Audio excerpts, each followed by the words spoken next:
Welcome to the Ride the Wave show. Now we are coming live to you in our makeshift studio that is my back room, that is an eyesore to my wife, that is the reason that I get yelled at more than I should. But before we get this jam-packed show started, we're giving a round of applause to Sid the Squid coming in for a big day to help us out here. Thank you, Sid the Squid. We got Tony Tone and Adam B-Dubs in the house for today's show. And man, is it a packed show today. We got Waverly legend Jake Kretzer coming on, and somebody that he played for, and a guy that I don't know if you guys know LeBron James played for, Keith Dambrot, joining the show here in about 30 minutes. Tony, I know you're excited for Keith. I can't even contain myself. Plus, I want to go back to Jake, too. Having been at the volleyball tournament, I pretty much want him to come on and say, everything you said last show, can you please repeat it? Yes. Because it was so great. I went back and listened to it, and he had so many great points, such good things to say. It was just sad I had to plug my ear and hope and pray I could hear it. Now, if you guys are wondering, Tony did do a book report on Keith Dambrot. I mean, about 17 pages. He brought just the cover. That's the cover page. Is like normally you have a cover page for a report. The 2 pages I wrote, it looks like I wrote it, but Tony actually wrote it. This is more. Tony put a lot of work in this. He's proud. We got some big exciting things coming All up I here. hear is that song for the Foo Fighters. There goes my hero. Now, because Duquesne, over from where you're from, is a pretty big school, big. right? So what I would describe it as is our Ivy League. It's a really good school. A lot of kids from our area, if you're smart, that's where you end up trying to go to. Everyone around here called it Duquesne, so we were not going there. Except my buddy really this year from Pennsylvania still called it DeQuence. I was like, it's Duquesne. And he was like, oh, yeah, I know Duquesne. Yeah. I'm like, yeah, because you live 2 hours from it. Now they came up with their first NCAA tournament win since 1969. They're having Woodstock the last time that they won an NCAA tournament game. Landing and on the honestly, moon. a full First circle appearance career. in 77. Yeah. And now they had a great year in 2020. I mean, I think they came out and had 21 wins. And then COVID cut the season short. So probably would have happened sooner than it did. But, the whole world stopped. So you can't ever predict that. But to go out on a high note, and Tony, like we were talking about literally right before we came on the show, is like his whole career is like full circle. Down to his family. Yeah. You know what I mean? It's like, is it weird that I went that deep? Probably. But it was interesting. And I'll never forget watching the replays of St. Vincent St. Mary's on ESPN. And you can, even in the DVR section, you could go back and watch some of those games. And it's just crazy to me to even have this opportunity. So I just wanted to be able to respect it enough and respect him enough with enough information. So. Yeah. And so let's get on to our next topic. Caitlin Clark got picked number 1 overall for about the same price as a plumber. Or a nurse. Dude, it is insane. I liked what you said earlier. I think the NBA players, anytime they get fined, they should just go into the WNBA to just add more money and revenue to them to try to get these players played a little bit more. I'm all for it. And here's the other thing, too, and this might surprise you guys, but I was listening to the Pat McAfee show earlier. And what they're saying is, what's that? It's this really good show on YouTube, only on YouTube. Nothing like us? Nothing like us at all. But what I was listening to them say is that, everybody's like, oh, she'll make money off of NIL and stuff like that. And I was saying that first, too. And then I heard him say, yeah, but what about all the money he's not going to make just his owner or her owner, but the whole league? They've already scheduled 24 more games on TV than they did last year. That's 24 times they're getting paid. So if I'm Caitlin Clark, and I've negotiated lots of $100,000 deals. I mean, I don't even have enough hands to count how many times I've negotiated deals that big. But if I was her, I'd be like, hey, look, this cannot be set in stone. If I come in here and double or triple your profits, you're not paying me this scum. You know what I mean? But I think the endorsements alone are going to skyrocket her. Yeah. But comparatively speaking, but you still sit there, and there's no way a professional athlete. And again, they get taken care of, they get nutrition, they probably get a lot of their meals for them, which is they should. But I mean, geez, you're really talking to it, and it's I'm talking to some of the people at work, and I work in an all-female department. I'm the only male. And I told them today at lunch, and all of them were blown away because none of them wanted to be like, some of them were like, I make more than that. Yeah. You know what I mean? And it's like they didn't want to say it out loud, but I'm like, I know what you're thinking. Exactly. And it's just insane that I don't want to say a regular job. I want to say that before this sounds insulting, like I know there's a lot that goes into nursing, but like you went to nursing school for probably 4 years, right? That's about how long you go? It's like you go to nursing for like 2. You go to school 4 years total. It's Exactly. really only like 2 years. Caitlin Clark has technically gone to her school for her job since she was like 8. You know what I mean? A lot of overtime. Yeah, and a lot of overtime. That's what I'm Yeah, saying. I'm sure some of those girls are playing nurse since they were like 8. Yeah. Damn, my wife did want to be a labor delivery nurse.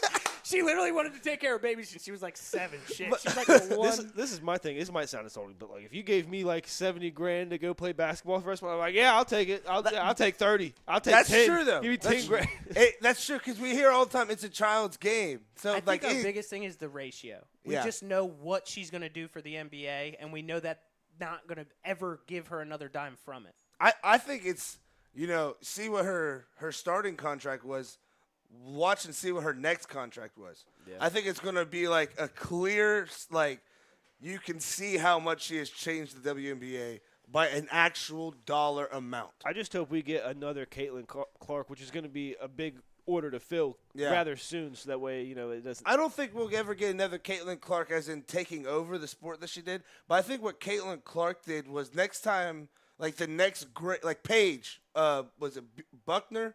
Buckers. Or Buckers Bucher or something like that. Next year, I feel like they're going to cover her like they covered Caitlin. And then the next great girl is going to be covered like that. So, like, there will definitely be a lot more coverage and a lot more, like, what's the word I'm looking for? Like, advertising of the women's game and stuff like that and singling in on star players like they did. Now, there'll always be like this, like this year, the men's, I mean, when you're two-time player of the year makes it out of the first round by losing to a 16 seed and then goes to the Final Four, finally plays somebody his size and just gets worked. It's not – nobody is going to watch that. You have a down year of talent. That's going to happen in women's college basketball. It's always going to go back and forth. But I still think that they'll be doing a good job of promoting like they did with Caitlin Clark this year. They will. I just worry that it's not like an up and down thing because you had like the Maya Moores or Mia Moores, a lot of great players coming out of those UConn teams, and I felt like there was a big surge then. And I feel like the talent for a couple years kind of went down and kind of ran it. With Caitlin, I feel like the stuff she was doing, the pull-up jumpers, the half-court stuff, it's stuff that, quote-unquote, guys do, and I feel like it's very difficult to replicate. So I hope the person after, because even Weckers, or it's Buecker, whatever, even her, you look at it, and she just doesn't have the same moxie. See, you know what I mean? She's a hard player, don't get me wrong. Speaking of her real quick, I got to talk with great Cindy Noble today while I was getting my haircut. We get the haircut. I guess I get my hair cut by the lady that does her hair. Because Nikki Crabtree, thank you. Keep me updated on my fresh cut today. But I asked her about the Final Four, and I told you guys what she said about that. But I asked her, I was like, what'd you think about that call on that moving screen for Paige and stuff like that? And she's like, I wouldn't have called it.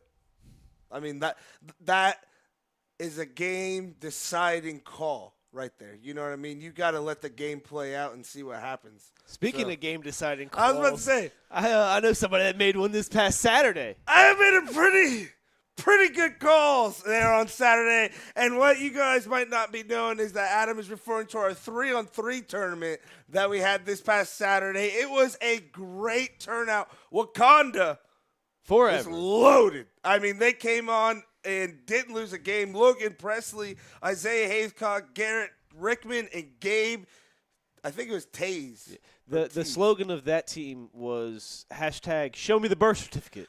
Yeah, Because there were hashtag- some men out there. Dude, hashtag he was dunking on people. Like, literally, it was like, they're like, hey, you can dunk on me next. It's like, what is going on? Kids these days couldn't be me. Now, I'll give the shout out to the skid marks. I was just about to say, talk about the winners all The you skid want. marks, My so- guys from the skid marks, come out. Yes, that was Maddox Baxter, Ryan Peters, and Jensen Estep. Do you notice there's only 3? Yeah. No subs. No subs. Okay. Now, they did not win a game in pool play. So this is how Now, it what went. school? They're a Southeastern school, right? Yeah. Southeastern seniors. Yeah. We had like Yeah. 2 Southeastern teams. They 1 seniors. sandbagged. They sandbagged that pool play. So Smart we man. what we had is we had 2 pools. We had Pool A, Pool B. They would play other teams in their pool, make sure everybody had 3 games. You're guaranteed 4 because you get 1 tournament game, right? They lost every game in the pool play. Got to the tournament, made it to the championship. We're runner-ups against Wakanda, and dude, they did it in some style. They came back from 1 game down like 13. They came back on Wakanda. They were down, I think, by like 8 or 10 at one point. And they only lost by, I want to say like 2 or 3. 2 or 3. Yeah. And I was just like, and you did say it before it started. You're like, watch out for the skid marks. Dude, Because I was watching them, and again, I refed the 3 losses that they Yeah. had. So I'm sitting there, and I'm like, Maybe that's why they lost. it felt like it probably was. Again, if I give a quote from reviews that I got from some of the referee jobs, my 2 favorite were dog shit. That was good. And then he a B word. Yeah. So And I was laughing so hard. the only but- thing I heard is there was a controversial call, and I'll just say this on behalf of Ride the Wave: is we don't end in free throws. Yeah, we don't so- end in free throws. Can't do it. and what made it worse is that it was to go to the Final Four. Yeah. So Don't it? That is. You never end on free No. throws like that. So we always no- talk about refs being taking over a game. We're not those refs. the Huntsmen. Now I gotta say this. Say what you wanted about their season. It might not have been as great as you wanted, but those kids could ball.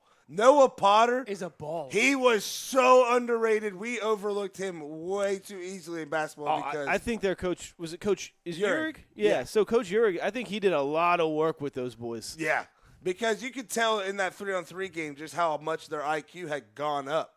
So, and he was. You could tell that he played quarterback because he was kind of throwing his guys open. But to get to that controversial call, they were playing the team that ended up going to the Final Four, Big Cats Kids, of Bryson Dunham, Peyton Bell, Logan Long, and Rob Very Krenak. respectable, high-class team. Yeah. They had nothing but respect. I'm not from Paint Valley, so I'm not even being a homer. But they really were respectful. If the ball was out on them, I respected that. No, that was out on me. Yeah. I'm sitting. Excuse Yeah. me, sir? Yeah. But so Noah takes a drive to the baseline. He gets slapped as he's dribbling. He's going up. He gets slapped again. He's shooting. He gets slapped again. You could call it on the floor. You could call it shooting. But to me as a ref, like Adam said, We game ain't cannot. decided on free throws. Yeah. You cannot end it on free But you would throws. get ball. I gave foul on the floor, Huntsman ball up at the top. Now, if you start doing like 21 shit and you're just fat, like clothesline and fouling every time, like, okay, 10 straight times he's beating you and you're just beating the hell out of him, go to the free throw line. Like, maybe not even. Maybe we'll just get in the game. yeah. But it's like, man, Toss somebody for. I just wasn't going to end the game on a free throw after a great game. And Huntington, you know, they had they blew like a 15-point lead. Like it.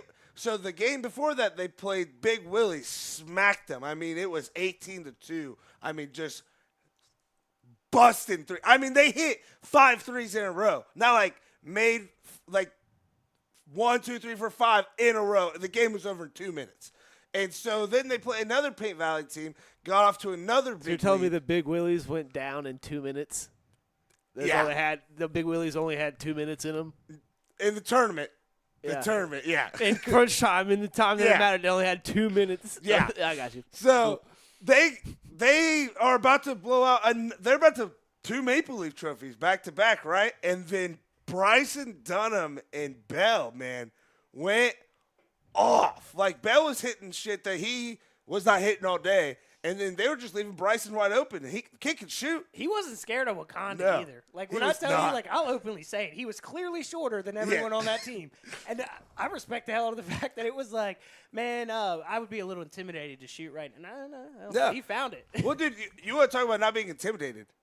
That crush in JV versus the Bops literally almost ended in blows. It was. It was insane. And, like, here's another thing. Until fists are actually start flying, I'm not getting in the way. Talk that trash. You know what I mean? This ain't flying. We ain't spying. Yeah, say what you want to say, man. This is 3-on-3 ball. So, One thing I do want to address as well is some of the hidden talent that we found there. yes. Southeastern has a Steve Nash in the making down. Dude, Lane Williams Dude. is a dog. His first step was nuts, and So- I'm telling you this. They played each other in the tournament. Yeah, quarter okay? threes with Lane Williams and I'm Fisher. looking at you, younger team. I think you gave them that game just because they were seniors. I watched you beat up on some of the biggest teams in the tournament during group play. Then when they come along, all of a sudden we're joking around and having fun. Look, you were playing some damn good ball, and then all of a sudden skid marks come along, and you put a little chink in your armor. So I'm watching them, but I was really, really impressed with those kids. Now we had our fourth Final Four team, the Schmigos. That was my nephew's team. They're from Grove City. One thing I noticed about their game, they're like, oh, there's a time limit. Let's hold it. I was like, It's why? funny because you were like, that is the one thing I don't want And to of course, happen. my nephew's team is They the weren't- one. They weren't too bad during group play. So Like, what I will say is the first 7 minutes they would play basketball, but 3 minutes if they had the lead, they I were. give credit where credit is due. You said those dudes don't play ball on the high school They team? are not on the high school team. I'm telling you right now, they would start on most teams. I don't in the hate SEC. that. You know, if they're actually playing for 7, maybe give it 8 minutes and Yeah. then hold that ball. Yeah, But and I'll give them credit. It wasn't like they were at 18 and they weren't just getting to 21. A lot of their wins were 14-9, 14-13, 15-12. Like just kind of sweating it Kind out. of yeah. score Yeah. when you have to. Kind of. yeah, mentality. they had this one kid Hutchinson on there. I found out my nephew, great defensive player, must be in the blood. I don't know, but they had that kid Hutchinson that he should not have been hitting the shots that he was He hitting. kind of called himself a little big man. Yeah. And he was right. He had post moves, but still was probably the best shooter on the team. My favorite thing is since he knew every school was pretty much from around here, he goes, "Yeah, this is how we do it in the city. This is how we do it." It's like Chillicothe is mean- technically the city, I know. I man. was like, Well, I but, guess you guys weren't paying that. I was about yeah. to say we were in the middle of a cornfield. What's also, do you mean Grove? Grove City? Yeah. Yeah, tough. Dude, so that's my thing is can you imagine driving down from Grove City? You should have called it the Burbs. Driving down from Grove City to Paint Valley. I feel like they were like, Battle of the Burbs. where? That's what we're calling it from now on. But yeah, man, there was Frednick's Pizza. Man, that was delicious. Literally the only thing I ate that day. Can I be weird and just say, I got a slice real late in the day, maybe 4 hours later? And it was still enjoyable. fire. I was like, let's Not go. warmed up either. Not warmed up. No. One might say leftover car pizza. Yeah. Delicious. I heard it was so delicious. You guys were like, "Hey, 5 pizzas should be enough," and it was like, "Oh yeah, that wasn't even close to it." Not even close, dude. We were not even an hour in, and I was like, order more. I saw people going up there buying the whole pizza. They're like, we're not Shout out missing to out the on pork butt, too. Delicious. But yeah, and then shout out to West Bell cooking up that pulled pork sandwich. Woo! They were delicious. We sold, I think, 30 of them or something like that. It was insane. Goal was 40, so hey, we got close there. But no, all in all, it was a good 3-on-3 term. We are in the works on having one more this summer, not just high schoolers, but we haven't ironed out any full details on that. But stay sticking around on our socials for us posting about that. Let's get to a little NBA here, guys. Boban is a man of the people. Oh, dude, Did you guys see legend? Yes. So if you guys don't know, we're talking about Boban Marjanovic. Is that how you say his last name? He is a 7-1 million center for the Houston Rockets. Went to the free throw line the other day, and basically, if he would have hit both of his free throws, or at least one of them, No, it's right? if you miss 2, the crowd gets free chicken. Yeah. Gotcha. So he missed Both of them. He misses the first one and goes, Why is everybody yelling? Yeah, And then I got you. I got you. dude. What I like is I saw it on Twitter. It was like, man, he hit the no look like Steph, but on a miss, knowing he was gonna miss. Like, I thought that's what was kind of crazy about it. what's not like he's been all around the league. He was on the Sixers for a while. Oh, he was My in favorites John for a Wick. while. My favorite one is when he was on the Sixers with Tobias. Yeah, dude, that was awesome. they were I so always much like. I fun. liked when he was in John Wick personally.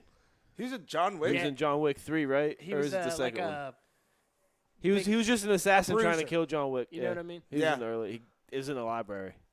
He was goofy as hell. Oh in it. man, that means Boban lost though. He did. Damn it, Boban. Dude, those State Farm commercials with Boban though are awesome. Wasn't he in that movie with Nick? Or it's the movie where the guy is like running from a bunch of people trying to kill him. Oh, the new one on Hulu. Yeah, with Jamie Johnson. That's his name. I don't remember. Because I thought I had, he was dressed like Michael Jackson trying Well, I to. mean, I dude, put a put little that guy extra in a lettuce suit. on my You have burger the when I most watched that one. stereotypical like Russian goon Oh, you yeah. could ever have. Like, talk about casting. Just want to give a quick update. My 12U softball team kicking ass 6-5 right now. So, there you go, girls. Get that dub over them Southeastern Panthers. Coach Andy out there. Yeah, Coach Andy coaching them up. I had a jam pack. I made a patio today. It was not fun, man. It looks pretty good out there. I seen don't it know when how pulled I up. did landscaping for 4 years. Like that I did it one house. And I'm not used to the heat, man. Dude, no. I went out there today and I was like, damn, I feel sick. Yeah. Dude, I gotta Sitting in I gotta that get AC, adjusted. man. My base coat, get a little vitamin D in me before it. But it's like, dude, I walked out there today and it ain't it. No. Especially whenever working in it. It was only 70 degrees today. And most people would come in, get some water, feel good about themselves. I came and cracked the ice cold Coca-Cola. Not the best hydration tool, but it was like, so I put them in this fridge that we got here, and they're turning ice, but not solid, That's the best thing about that fridge. like a little slushy. So Not then you gonna just let it sit. That sounds godly. It's, dude. But like, when you take a drink at first and you don't know that that's what it's going to be, it is very shocking. Because you're like, oh, what? Like, so on that subject. Oh, whoa, whoa.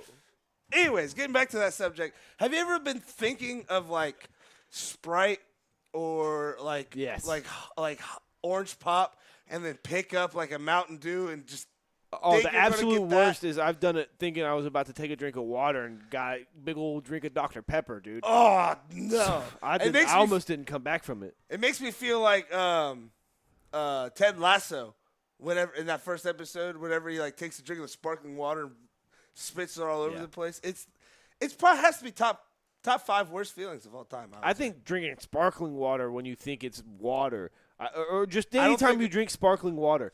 I don't think I've ever drank sparkling Oh, water. accidental. My cousin Alex, he always tricks Drinking it. alcohol when it's White Claw. You're like, what? Yeah, my cousin Alex always tricks me into drinking some weird sparkling water. I'm like, this is ass. Yeah, every dude, single time you try to Steve- get me to taste it, and I tell you every time no, and you still trick me into it. Dude, Steve, he gets that in my band. He gets the The liquid death. sparkling water, the green can. I'm like, I've never tried it, but I feel like the only thing cool about that is the can. Well, the regular water, it just tastes like aluminum water. Yeah. It's like, why I would. Do you no, like thank that? I You. feel like Aluminum water? No, I was I gonna say the don't liquid like- death because I feel like the only people that like it are people that want to drink a beer, but they can't at 9 a.m. so they get liquid death. No, because then Teabag would drink them all the time. Nah, he don't like water at all. I'm not paying for water. Yeah. That's true. Simple as that. It's like, bro, I go to the spigot. Give me that fluoride. Dude, I'm going to spigot. I love it. the This crazy is thing spigot is, water though, like, right here. I'm whenever- paying for water. I had never even gotten any kinds of bottle of water until I went to my uncle's house down in Missouri, and they live out in Red Clay Nation. nowhere. BFE. Yeah, you thank turn you. the faucet on. Living on it's, BFE, and so they had bottles of water. I'm like, why don't you just use the sink? I go, Turn the sink on. It looks like you. Well, I went to go- That's why. yeah, I went to go turn the sink on, and I'm like, why is your water white? It was It's got a lot of methane in it. It was, but hey, my uncle, good basketball coach down there. So who cares what the water's like? Because whatever water he's been giving his players has been a-okay. But enough of talking about terrible water and a terrible intro for an amazing, amazing person. Someone who is the former Akron and Duquesne head coach, a MAC champion, an A10 champion, and most importantly, an Ohio high school state champion. The one, the only, legendary Keith Dambra! Woo! Coach, how's it going? What's up, guys? Good. What about you? Oh, we are ecstatic to have you here, Coach. Before we get any farther into this, I think we have one of your biggest fans here in our guy, Tony. He did a full book report on you before you came. He's been pumped. So we can't thank you enough for coming on our small show here. Hey, look, that area was good to me. I've had a lot of good players from down there. Yeah, so I actually kind of wanted to start with that. So my favorite player growing up in this area was Humpty Hitchens, and I know he went with you to Akron. And then you had Jake Kretzer go up there with you to Akron. And I know Swingle went with you to Duquesne. I wanted to ask you, an outsider looking in, what did you kind of see in Southern Ohio players that maybe you didn't see anywhere else, or maybe that stood out to you and you're like, man, there's just something different about these kids down here? Well, Ohio in general, I'm from Akron, so obviously, I feel like Ohio basketball is high level. And then when you get down into Southern Ohio, Chillicothe area, you got a lot of tough kids. I mean, Humpty and Jake Kretzer were two of the toughest guys, and then Swiggle's as big as a house. So what can you say about that? I tell people, I tell him he could charge rent for people to live. I mean, he's just ginormous. Now, Coach, congratulations on the retirement, on a great career for you. I wanted to ask, what was that kind of like once you knew you were going to retire, and then you were kind of still coaching, then you're winning the A10, then you're winning in the NCAA tournament? What was that kind of like knowing, like, hey, every time I coach, like, it's like my last game, but this really could be my last game? That's a really good question. I will tell you this, during the A10 tournament and the NCAA tournament, it's the most relaxed I've ever been. Maybe for that reason, I knew I wasn't coming back. I knew it could be the last game. I was just trying to enjoy the moment, really. And I think, you can coach a lot better like that. Sometimes you get a little bit too high strung and, Yeah. You kind of get outside of yourself a little bit. Yeah, and I want to talk to you about that because one thing that I've noticed about you, the first time I was introduced to you was the More Than a Game movie, about when you were at St. Vincent with LeBron and them. And I kind of followed you after that because with Humpty going up there and everything, man, you coached with fire. And not just passion. A lot of coaches can coach with passion, but you coach with passion and fire. I mean, I was watching some of your practice clips today, and we're not afraid to get into a player, and I love that. That's the kind of coach I like. What makes you have that kind of fire when you're coaching? Well, first and foremost, I'm the worst athlete in my family. Same. My dad started at Duquesne. Was a starter at Duquesne when they were number one in the country. Lost a national championship game in 1950. My uncle was the number one draft pick of the Knicks and was the MVP of the NCAA tournament in 1950.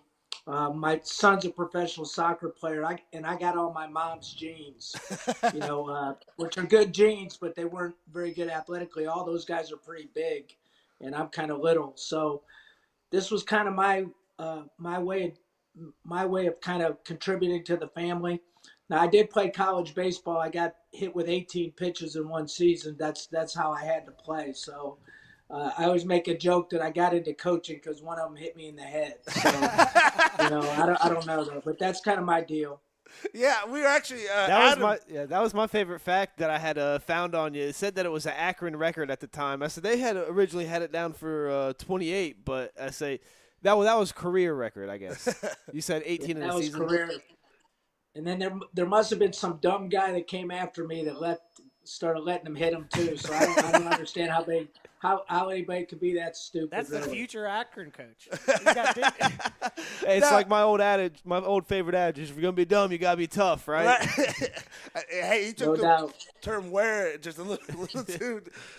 So, Coach, I wanted to ask too. Now, you talked about your dad and Duquesne, getting that first tournament win since 1969. I mean, first wins into Woodstock. What was that feeling like for you? We saw you out on the SVP show after the game. You're going on to play Illinois. You pretty much walked out on your white horse for Duquesne. What was that feeling like, bringing it back to Duquesne? Sorry. Well, I probably was the only one dumb enough to go to Duquesne. I knew the history of it. I think the last 10 coaches have been fired. But I figured, hey, I went when I was late in my career, so I knew that there wasn't really too much risk, and I knew that they wanted to be good, and they put a lot of money into the program.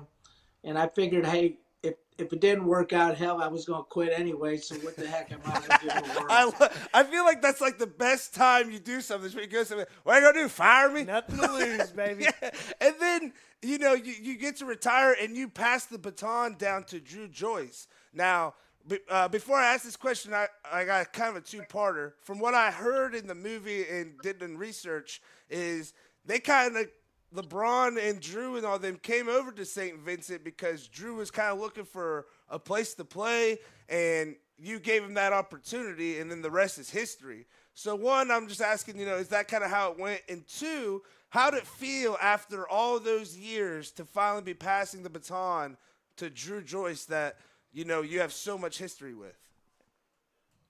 Well, no disrespect to the movie, but that's kind of Fantasy Island. Okay, I kind of figured so. That's why I wanted to get that record straight. Did it have something to do with Drew Joyce the second? Yeah. So I never quit anything in my life, so don't believe that for a minute. But the one thing I will tell you is I knew Little Drew since he was 12 years old. I call him Little Drew, and you can't stand it. He's almost 40 years old now. I love it. But one of the things that we've always tried to do is keep it in the family. At one point we had all our guys that coached for me played for me. That was Rick McFadden, Terry Wygan, Charles and Carl Thomas, and then Jake was a grad assistant with us as well, Kretzer. So I remember that. We've always tried to keep it in the family. We thought that Drew was a more logical choice. I didn't think our athletic director would hire any of our other guys, so that's one of the reasons I brought Drew, was to try to protect the family as much as I could. I love that so much. I feel like it's Cleveland. Now, I know Tony's got a question here for you, Coach. I'm going to blow this question, first of all, because I don't even know how to ask it. But the reason I even got just continuously more and more and more into this is it seems like everything in your life, down to your own high school. It said here that you were a JV coach at Firestone, where you went to high school and you won the JV City Series with that. You give back to your high school. You go to Akron for baseball. You come back there and coach. Your dad was on that Duquesne team. You go there and get them a tournament win before retiring. The whole Drew Joyce coming through and kind of doing that full circle. I've never seen anything like it before in my life. So, again, blowing this question, did you have a list in high school that was just like, I need to get this person back, and then by the end of your career, were you just – can you sit there, dust it's it like off my and be name like, is Earl, like checking off the list. I am just so blown away. I mean, even just giving back to the city of Akron, you mentioned your mom. It's unreal to me even looking at a monument for Sojourner Truth's going to become has been picking up more momentum here recently, something that she started. I mean, every single thing when it comes to Akron, you, basketball, and your entire family, it's a perfect knotted story. Like, it was like written. So when you speak on keeping it in the family, is that something you got early on? Is that something when you realized that you had support when you got to St. Vincent St. Mary's or anywhere, honestly? I don't care if it's the head coach at Tiffin, which one of the kids in our 3-on-3 tournament was playing in. Again, thank you for being on. I know I just said a bunch of stuff, but it's really just I'm just amazed at your life. Did you plan it this way? Did you really try to go back and tie up all those loose ends? No, impressive research. I'll tell you. I told that. you, know, full book report. I'm looking for a loose end. I'm literally sitting here like everything. Little scary. You're a professional stalker of the team. Anyway, I'm dedicated, aggressively dedicated. To be really honest, I didn't plan any of this. I went to grad school for business. I have an undergraduate degree in management, an MBA in business. My high school coach became the coach at Akron and asked me if I wanted to be a grad assistant. And I said, why not? I'm going to go to grad school anyway. And then I kind of fell into coaching. I actually got a head coaching job at Tiffin at 25 because I could teach business classes. So it's funny how the world works sometimes. It's And all about and relationships. then I never really left other than my little sabbatical where I took 8 years off and sold stocks and bonds. But Yeah. listen, I grew up with a woman that, my mother that, did a lot for people. She fought for people's rights before it was fashionable. She started the women's studies program at Akron. So my family, believes in commitment to others and especially to people that have been good to you. So Hell that's yeah. kind of why I did what I did. Um, I was brought up that way. And, this last thing we're doing, this Sojourner Truth uh, uh, monument was very important to my mother. And there's some people in Akron that ran with it. She passed away before the thing was complete, and it's about 25 years old, and they finally finished it. So that's going to be May 29th. So we're excited about that. Let's go. Quick side note. I don't mean to. I heard she was working on it to the final day. I mean, she never stopped. Like, Yeah. I know it's weird that I did this much research, but I just can't believe how cool it is. Like, how I hope my life gets to be as tied up as yours. And So- I know Adam had a question for you, So Coach. a question I had is, so your mom, she was a psychology professor, correct?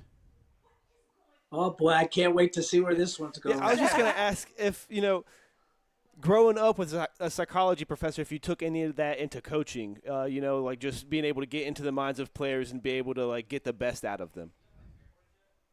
So I told you I didn't get many good athletic genes from my mother, but I got a lot of good academic genes. Right. My mom was one of the smartest women I've ever been around. And really, for that matter, it's one of the smartest people I've ever been around. She knew a lot about a lot of different things. Um, and really, I'm sure a lot of that kind of rubbed off on me. But the one thing about coaching is you have to manage people. And I remember my dad telling me this when I first started coaching. He said, everybody's built a little bit differently, so you have to treat everybody fairly, but you got to treat everybody differently. And I think that was one of the things I took from him.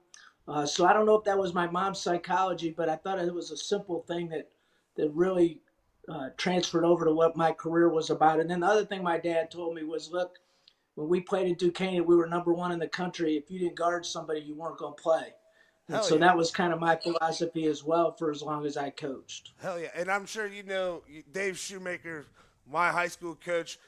I was not good, but I could play defense. That's the only way I could get on the court. So I am full behind that. Defense has such a. People look at offense as a beautiful art of basketball, right? With the shot and how play runs. But, man, watching a good defensive possession, watching somebody be on the help side, hedge a screen to push them back, watching good defensive play, I feel like it's almost like an actual orchestra. You're watching strings move together as one. I'm just glad to hear a defensive coach is still alive.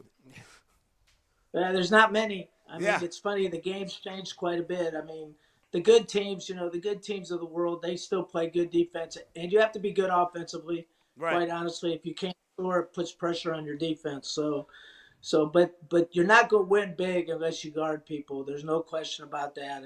Hell yeah. And I think, UConn was a good example. As great as they were offensively, they were even better defensively. Yeah, and I think it kind of came from, coaching. Like with you could tell with your teams, the fire that you had, your team would feed off it. And I feel like you could see that with Hurley in his coach. Now, you were at the Final Four, right? How was it this year? Did you see some old friends, or how was it for you? So ironically, I did not go to the Final Four. I actually received a good retirement present from Maverick Carter and LeBron. I went out to see him play a couple games and watch practice. Oh, hell And yeah. actually went to LA instead of going to the Final Four. Now, I guess that brings me to my next question, because I wouldn't be doing my job right if I didn't ask. You got LeBron in high school. You got LeBron before I feel like everybody knew he was LeBron. So I want to ask you, what was he like in high school? Like, when did you realize, like, oh, this guy's going to be a guy? And what's something that you've seen since you first met him one of the, if not the greatest careers in NBA history? What's something that you've liked as you've seen him grow throughout the years?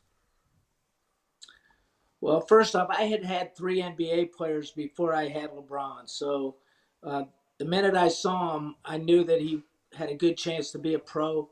And by the beginning of his sophomore year, maybe one game in or 2 games in, I knew he'd never go to college. So he's just a freak of nature. As great as he is physically, he's even better mentally. His ability to learn is second to none. His instincts and the ability to learn are unbelievable. It's kind of like anybody else that's the best in the world in anything. They're just a freak of nature. Right. And then, you add that physical gift with it, you get an unbelievable player. But most importantly, he's a high level human being. He's an unbelievable person. He does a lot for the community.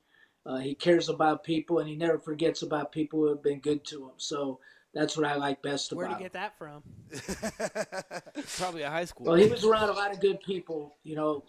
His mom did an unbelievable job of, knowing that she couldn't do it all by herself, and got him around a lot of good people. And I think I benefited more than he benefited from me.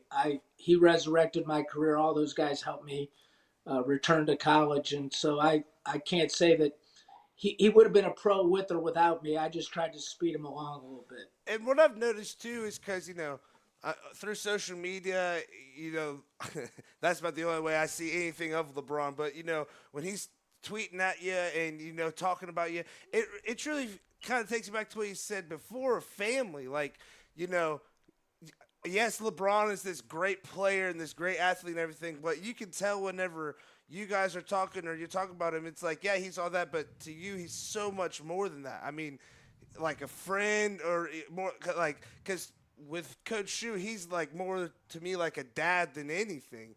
And I'm not trying to say that with you and LeBron, but I know, like, man, you just guys seem so close.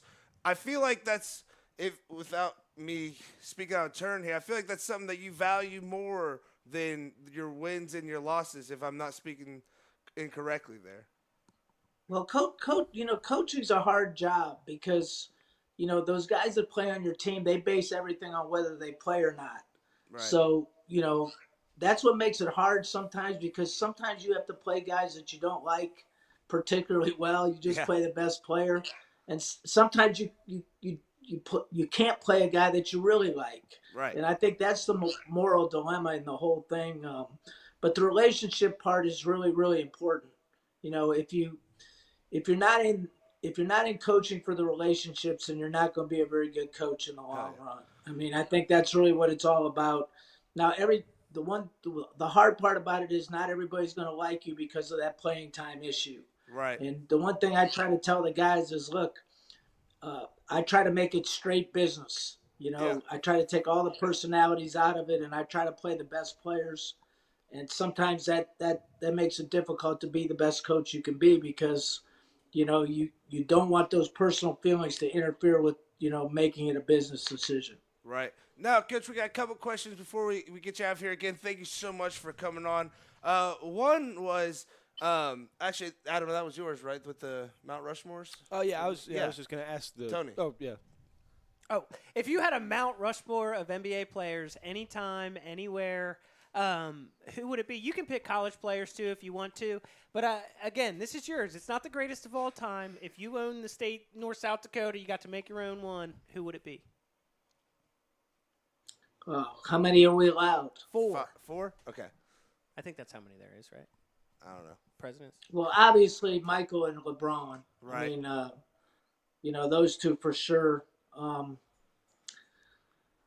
Probably Wilt Chamberlain. I think Big fan. People forget about how great a player he was. He didn't win as many championships as Kareem did, but and then you got Bill Russell and Kareem. There's a lot of great ones. But with it's hard Wilt to leave Chamberlain, any of he those made guys out. rules be changed. That's how good he was. Growing up in Philadelphia, he grew up in Overbrook, and he was like a local legend to us. So you heard stories where back then, obviously, it wasn't the same environment that we live in now. And Sonny Hill said that they used to be walking home together, and there would just be big dudes that see he's big and just challenge him to wrestle right in somebody's front yard. And he never once backed down. It didn't matter if he won, lost, he'd do it. And if he got challenged 3 times on the way home, he's taking all 3 of those challenges, and it might be 4 hours till he walks home. But it really was. He was like, dude, it was just grown men being like, you think you're big? And they challenge him and never back down once. He's That's a insane. real local legend for us. a professional volleyball player as well. So, you're talking Oh, I about never an knew that. unbelievable athlete. Now, last question before we get you out of here. You say that you're from Akron. Your mother doing a bunch of basic things. Whenever you got to take the head coaching job of Akron, was there part of you that was kind of like, this city's giving so much back to me. I'm glad to be a part of Akron. Like, this is my home. So I grew up going to Akron games. My dad took me to Akron games, and my mom took me as well. So it was a dream for me to become the Akron coach. And ironically, I decided to leave, which a lot of people probably didn't like and probably didn't understand. But I felt like it was time to try to resurrect my dad. I got tired of hearing my dad say how bad Duquesne was and how they used to kick pits behind. So I said, oh, heck, I might as well do this before he dies. So that's what I did. I love that so much. All right, Dad, I'll go fix it for you. Okay, come on now. All right, I heard you for the last 30 years. I go to Duquesne. Now, When hey, you Coach, beat by BYU, were you just like, are you happy? Coach, what's retirement looking like? What beaches are we going to? What things are we trying to What are you eating? relax in retirement days? Well, the first thing we're going to do is sell our house in Pittsburgh and move back into our house in Akron, which is on a lake. Hell Lakes yeah! in Akron. Bring it back home to the coming Big back. Ohio guys. Yeah, so that's the first thing. I'm gonna have some adjustment problems. I'm not gonna lie. It's gonna be a strange deal for me. So we'll figure it out as we go. I get my wife healthy. She's been battling breast cancer, so we're gonna get that done first, and then we'll go from there. Well, hey, if she has you in her corner and she's anything like you, I know she's a fighter. She'll get through this, and we're in your guys' corner with you. Coach, thank you so much for coming on. It is a dream come true for us to get to talk to you. And, man, good luck and have a blessed retirement, man. It was awesome to have Thank you on you so today. much. I appreciate you guys. You're big time. Those are some of the best questions I've gotten, and I've talked to a lot of people. So Even mine? Yo, That was 70 let's minutes go. long? Ladies and gentlemen. don't let it get to your head, though. Ladies and gentlemen, the greatest coach alive, the nicest person, and our favorite guest, Keith Dambrot. Thanks for coming on, Coach. All right, see y'all. I love you guys. I'm retiring now. What, dude? And that's like, because My face hurts obviously, from smiling so much. dude, I couldn't, dude, speechless. I'm speechless. I mean, How do you ask a man Yeah. everything you've done in your life you succeeded at, and every loose end you had, you fixed? I'm telling you. I was that like- is every man's dream. When you are literally, say My you're favorite part about 85 years his old, and you question look back is on he your just goes, life, "How?" you're going to be like, damn, I wish I did that. Damn, I wish I did that. Yeah. What's he going to say? yeah, it's literally like my name is Earl, like with his karma list. He's just made it, checking everything out. And like my favorite thing was he pretty much looking like, what's my address too, buddy? Like, 27 East. But that's what I'm saying, man. And if this is the first time for you watching this show and you're like, why did you talk about LeBron for 10 seconds? Because I care You know a my little favorite bit. part? But The it's strong like, moms. but I'm it's- when he talks about like strong motherhood, I'm a different big things mama's like boy, that, dude. like that's tell my me. thing. I lost my mom to breast Yeah. cancer. You know what I mean? But she's the reason I'm good at book reports. It ain't my dad. He does And construction. That's what I'm saying, and I feel like that's something that the world has not understood. Is Keith Dambrot is more than LeBron's high school coach. Look what he did with Akron. I mean, he was winning MAC championships left and right, recruiting amazing players. He literally was like, "All right, Dad, I'll go to Duquesne and fix it for you." Jeez. What? It's been 30 years since you had a tournament win. Fine. Exactly. I'll go beat BYU as a massive Exactly. And underdog. one question I didn't get to, not didn't get, but I forgot to, was he had to win against New UK coach. who was with him under Bob Huggins at one point. Ah. Yeah. So what? I didn't really care about that part. I would be like, we also love Bob Huggins. Talk about him. And he was like, that's some of the best questions I've heard. And I was like, thanks, because sometimes I was asking the question and I didn't know how to say it. That's my thing. You have so much, and it's like, dude, I have 3 papers of no loose ends. Yeah. Okay? It's like a freaking knit yarn chart spider web complete. All righty. Well, ladies and gentlemen, we are going to take a short break here to kind of come down from Cloud 9, talking to our literal hero over here. I mean, Keith Dambrot. I love how he's like, Flip yeah. Michigan Mega Bowl! I also love how he's like, yeah, fuck that movie, okay? I don't quit on shit. I was like, yeah. The first thing I was like, I hell haven't quit on anything in my life. yeah. I was like, This paper proves it. Bud.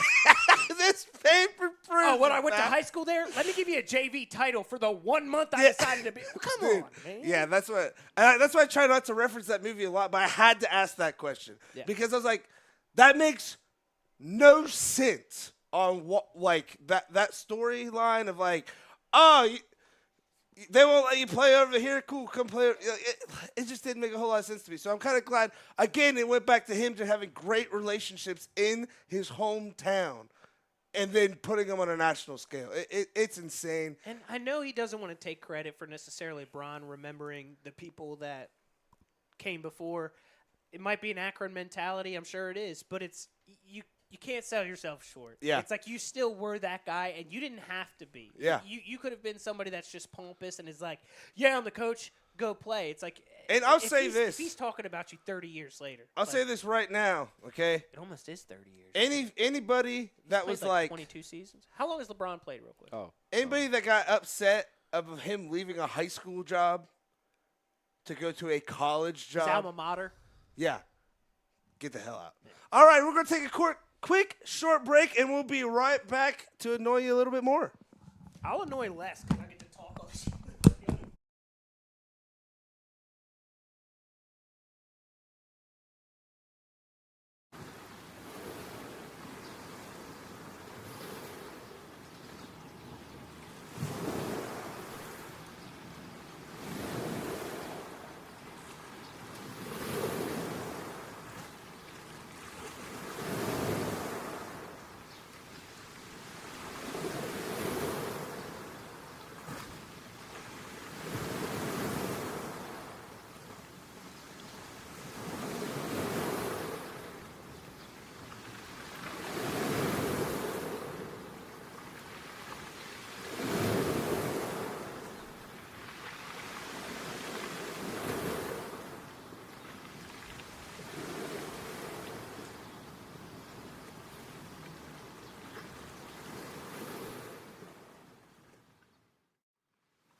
Welcome into a live shot of the greatest day of our entire fucking lives, and it's never going to get any better than this. All right, welcome back into the Ride the Wave show. Obviously, that break did not calm us down because we just talked to Keith fucking Dambrot, so that was awesome. I love, too, I have something in common with Keith Dambrot. We're both the worst athletes in our families, so keep it going, Keith. That makes 3 of us, buddy. Hell yeah. All righty, so let's get back into, I don't even remember what this show's even about anymore. It's terrible, and for us to have a guest on there, that's amazing. But fellas, we have one more guest that went on that's also legendary in this area. Jake Kretzer coming on, man. That's going to be a great – I can't wait to ask him about Dambrot and what it was like to play for him, honest to God. I mean, honestly, like, I want to relive what we already did. Yeah. I want to give him – But, Tony, let me tell you, you can. Just go home, go to Ride the Wave show, watch videos, and then you can literally relive it. The problem is, I want to live it in the moment. I want to Yeah. be able to ask the questions I want to rather than being like, I heard about half of your thing that you just said, and so I don't know if it applies, but here's my question. It's like, I'm literally sitting there Like I was telling you guys, there were some times where he was giving an answer, and I didn't hear it because I was looking at the TV like, Keith Dambrot is on the thing. I love how, too, he's like, don't let that go to your heads. We're like, okay. But, man, yeah, that was great conversation. Another bucket list checked off for the show, man. That's insane. But Tiffin, he coached there. Wakanda Rickman is going there, man. Dude, do you know what I like most about his game? He brought out the sound effects. Yeah. When he went, It was like he's playing tennis. like yeah. he would literally like almost make that sound and not do the move and almost use that as another thing. I'm like, he's got a little something there. I He hope figured that it out. Wakanda team stays together because I would think that those 4 could go against some of the best 3-on-3 adult teams. That we got they in the could area. decide, hey, we're going to go back to the second time. We're going to defend our championship. Yeah. If any of those bigger kids can shoot, which the center was knocking down a couple threes Logan from what I saw. Presley, the kid that kind of signed him up and everything, he was a sniper, man. Yeah. But like him in the – I cannot remember how to say that kid's last name. I think it was like Taze or Taze. I think it was Taze because I tried to say the word tease whenever I was introducing him. But like they were guard big switch out, man. The one thing that got Wakanda, I'll give them this though. They played with their food a little too much because they would get some big leads and then next thing you know they only won by 5. So what they did before Except they that one started time- the game, they would talk what point level they would switch at. Yeah. So they'd be like 7 and 14, da da da, and they'd focus in on that 7 and 14 and be like, okay, we only need one more to get me off. Well, old skid marks Yeah. over here just jacked 2 threes Yeah. up, and you're only up 4 now. Yeah. So it's like, it became like they started to realize that, and don't get me wrong, Dude, like, that- and they that's- buckled down and they were like, That's what I was saying, man. One thing I did like the most about that is like Grady Stewart and that Zane Trace team, the trifecta. Watch out for them here in a few years over at Zane Trace. There's a lot of young talent that I saw Yeah. there that I was like, dang. And that's even why- the air ballers out there. That's why they I had like some- doing the 2 because you do one. We like doing the one where it's just high schoolers, and I like doing it during a spring sport so the kids that play basketball that don't play a spring sport can go still get a little competition in. Speaking of spring sports, Ron Allen, 500th win. Yes, Big Ron time out, baseball, dude. Zane And Trace Zane baseball. Trace is dog walking people right now, dude. I mean, I think they're 5-0 in the league, 10-1 overall. I don't know if they played Uniota yet because Uniota came off of a big win, 10-0 in the baseball side. I heard from Derek, and I didn't do any of my fact checking, but I'm still going to say it. Uniota softball beat Adina at Adina, right? I think it was the first time ever Uniota has beaten Adina at Adina. Well, we didn't For fact check softball. it at all, so like it's 100% true. Sounds good Yeah. to me. Yeah, hey, Yeah. we're I on the saw it internet. on Wikipedia. If it's on the internet, it's true. You know what else is true? Jace Yeah. Reinhardt hitting a walk-off to beat Pacton. Right, so he comes for the big willies. Now, we're just going to take a pause real quick. The jean shorts, guys. We're amazing! No, I thought that was a crazy uniform because Who they plays even had ball the in shorts? sleeves. They had the headbands. They had 3 coaches. They Hey, had the deepest they had to build a porch while blasting Adam, Skinnerd. are you Yeah. a shoe guy? Yeah, I like shoes. One thing that I liked is they had some fire shoes out there. Yeah. Like Talk about and jean shorts. big- Were they like Yeah. short jean shorts? They or were like, literally they like cut his off right worse than now. mine. I rolled mine, but Oh, yeah. they cut theirs. Oh, they off. cut Yeah. theirs. I like the Well, cuts. yeah. I like the cuts. That's the best way to do it. I have some frayed. Don't Yeah, get me wrong. Those I are my figured grass cutters. those are just too nice to cut. No, these are my proper ones. That's why they're rolled. These are my proper ones. I used to wear jorts whenever I was mowing. Those are boats. That's what That's the when you're frayed going ones out on are a for boat. mowing. Those are the Yeah. nice ones. You can't have the roll because it actually keeps the heat in. Every Those time I frayed wear, ones, you got to be listening to Skinnerd or Metallica and doing some sort of yard work. and I feel like you have to have on boots. I mean, when Yeah, you they're can for rolled, sure, I'm yeah. more of like a Moose Miller chill type. You know what I mean? I've never seen Miss Miller in jorts. No. You listen to that type of music. Ah, What we gotcha. call- Hey, we'll call it new album out. New blue collar. Yeah, the way I or new blue collar goofing. it's 5 easy payments of $200. it's that new boot goofing. Ah. Man, this show is great. What were we Come on, talking if you about? know New Boot Goofing, you're gooning right now. That's good stuff. No, Tony, keep us going on this IDK about Masters. golf. The Masters are on. And let me tell you what's more interesting than the Masters. Watching us play the Masters on my Xbox because we are all terrible. Dude, have you ever played the PGA Tour? Yes. Love it. I'm decent at it if I'm getting par. Yeah, that's true. My But, birdie like, shots are. my favorite thing is, like, it's rigged. you know, whenever you are using the analog stick, you go down and up and it shows you, like, the path you took. My favorite thing is me, like, not looking, but oh, that's perfect. And it's like, it's Like a cursive letter. I was like, man, this looks like a DUI test out here. It's It's a insane. cursive B. Then But- he gets it perfect, but it's the one he didn't aim. He smacked it too hard. It's in a bunker. One of my favorite things about the Masters this weekend had nothing to do really about the golfing at all. Was whenever after the 3-on-3 tournament, we're driving back into Chillicothe and the radio keeps talking about Tiger Woods and Tony's just screaming at the radio, "What did he do? What did he do?" Tony is telling me. I slapped the power button. Call my buddy. He's not answering. I'm pissed off. I'm like, dude, Tiger's going in. He makes the cut, which everybody was like, fade the Tiger bet. Have him missing the cut. I'm like, you shut your damn mouth. He did it 23 times in a row. Oh, what? 24 now. New record. So All that my means that I'm favorite thing. pissed off because he blows it. And Yeah, but nobody's you're telling trying to me figure out why. if he blew it or if he was winning or what At was that time, I'm sitting there being like, if Sam's calling me, I'm telling you he's -7. My favorite thing was That Saturday 25 morning cent before it bet, I started. put Tiger to win. Was when you and Savannah came down in the living room, and she was like, I am violently mad that golf is on, and I don't know why. it was like 9 a.m. on a She's Saturday. like, turn it off. She's like, I don't want it in my house. I don't was know like, why. You know what it reminded me of? That John Cena prank phone call.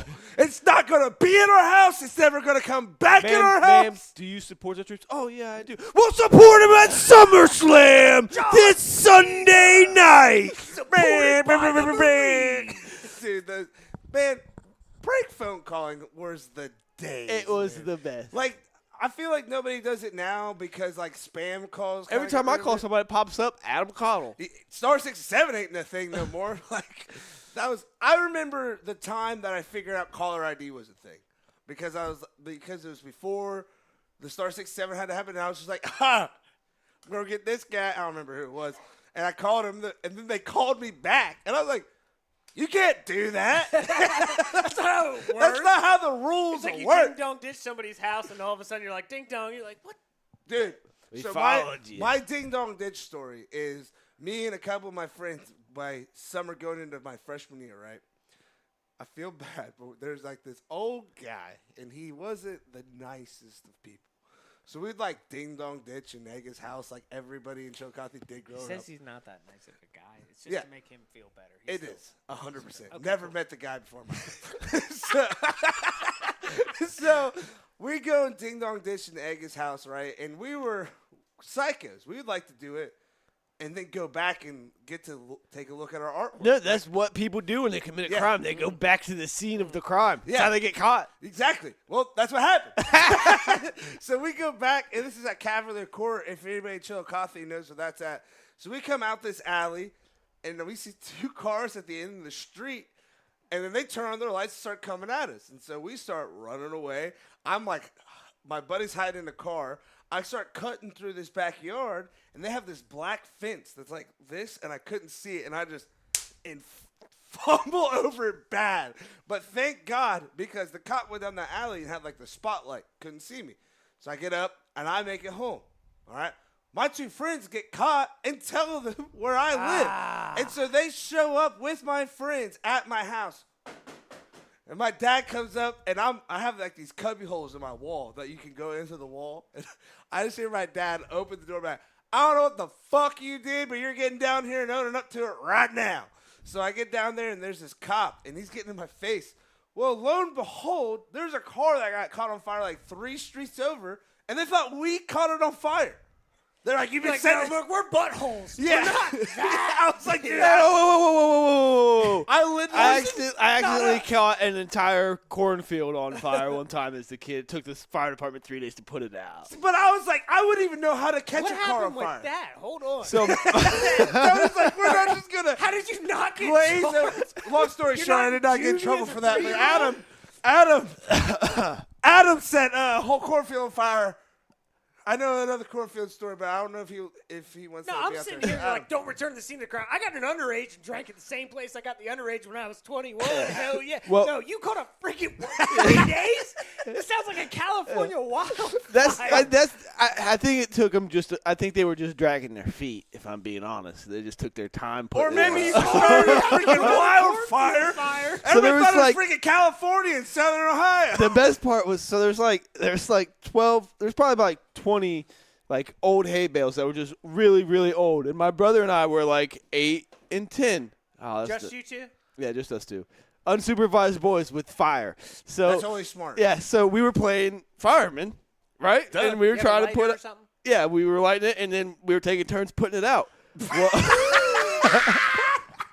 Look, it's not that weird. I have a 2.5-year-old. and the we shit were I be doing 8. is- Yeah, I so know, but just being 27 here, man. I was like, did you really not think something was going to go terribly wrong? 19 years later, I'd still do it. I would probably So Look back in it. You I kinda fell sit off there the and hay bale, couldn't get back up, and the next thing you know, the whole thing's on fire. So like, Wait, was we it had rolling? no. on fire? It was Okay. just like stacked. So like, we Yeah. had a bucket. We tried because there's a creek. We tried like 2 tosses. Was like, nah, not happening. So we just like walked back up to the house. It's like walked inside, and like our sister was like, you guys smell like smoke. Yeah, We're we like, caught the whole damn we're deal like- on fire. Sorry. why? What are you talking about, Callie? And our grandma looks out the window and goes, Lord of mercy, what'd you boys do? And then That sounds like off of year 1 when they find Abel.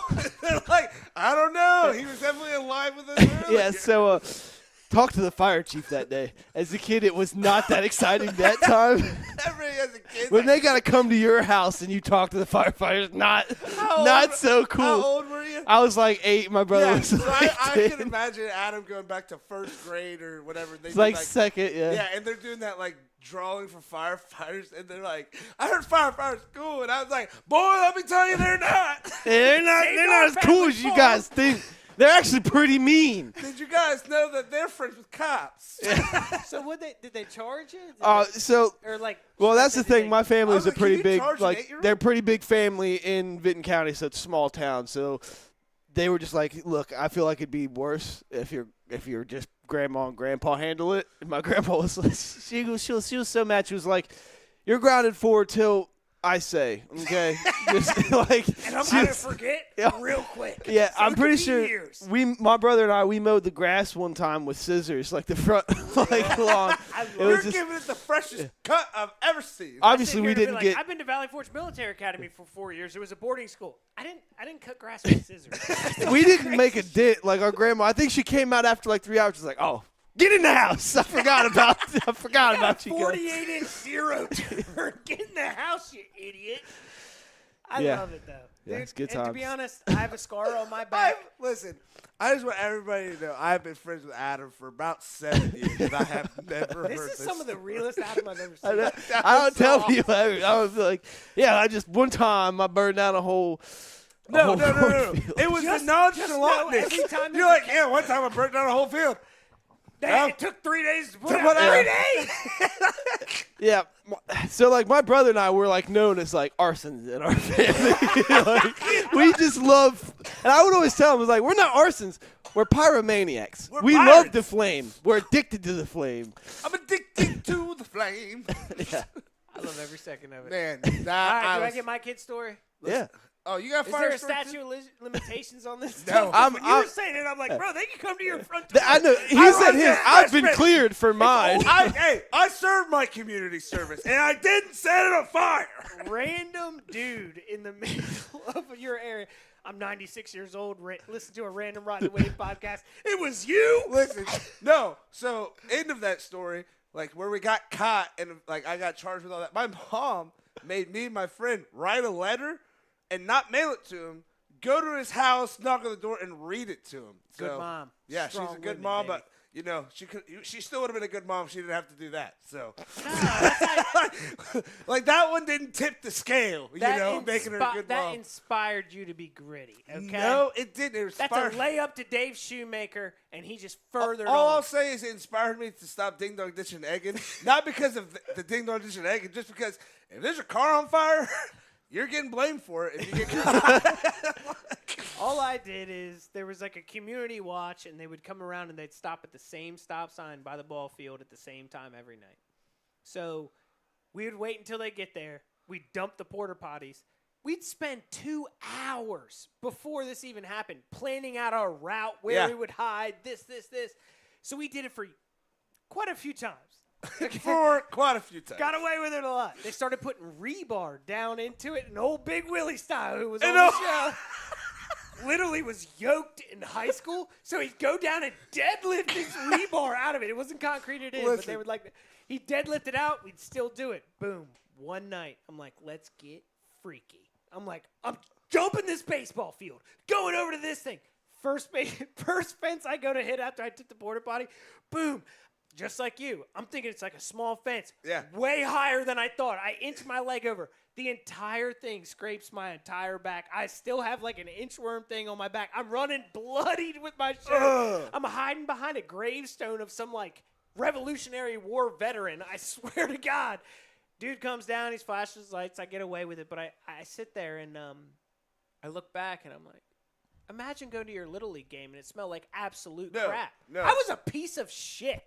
I was like, dude, I'm dumping at the Little League field. Like, these families have to go here and play 7 games on Saturday. Listen. And it smells like the inside of a fucking Sliding into The first. thing that I took away from that is like, you tunnel. wanna, God. You It wanna didn't know- hit the field. It didn't hit the Oh, field. okay. you want to know why you guys never got caught? You probably got seen by police officers. When they saw that man flipping it with the rebar, just, they're like, not going And over if you there. think he wasn't yelling when he did it, Oh, yeah. That's He my was full Serena Williams effect over there.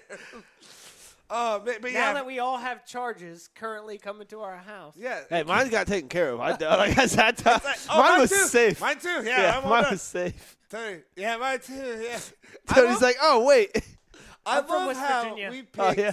I'm from Charleston, West I Virginia. love how we picked our biggest show with our biggest guest To just get- admit, to just be like, yeah, I did this crime and this crime and this.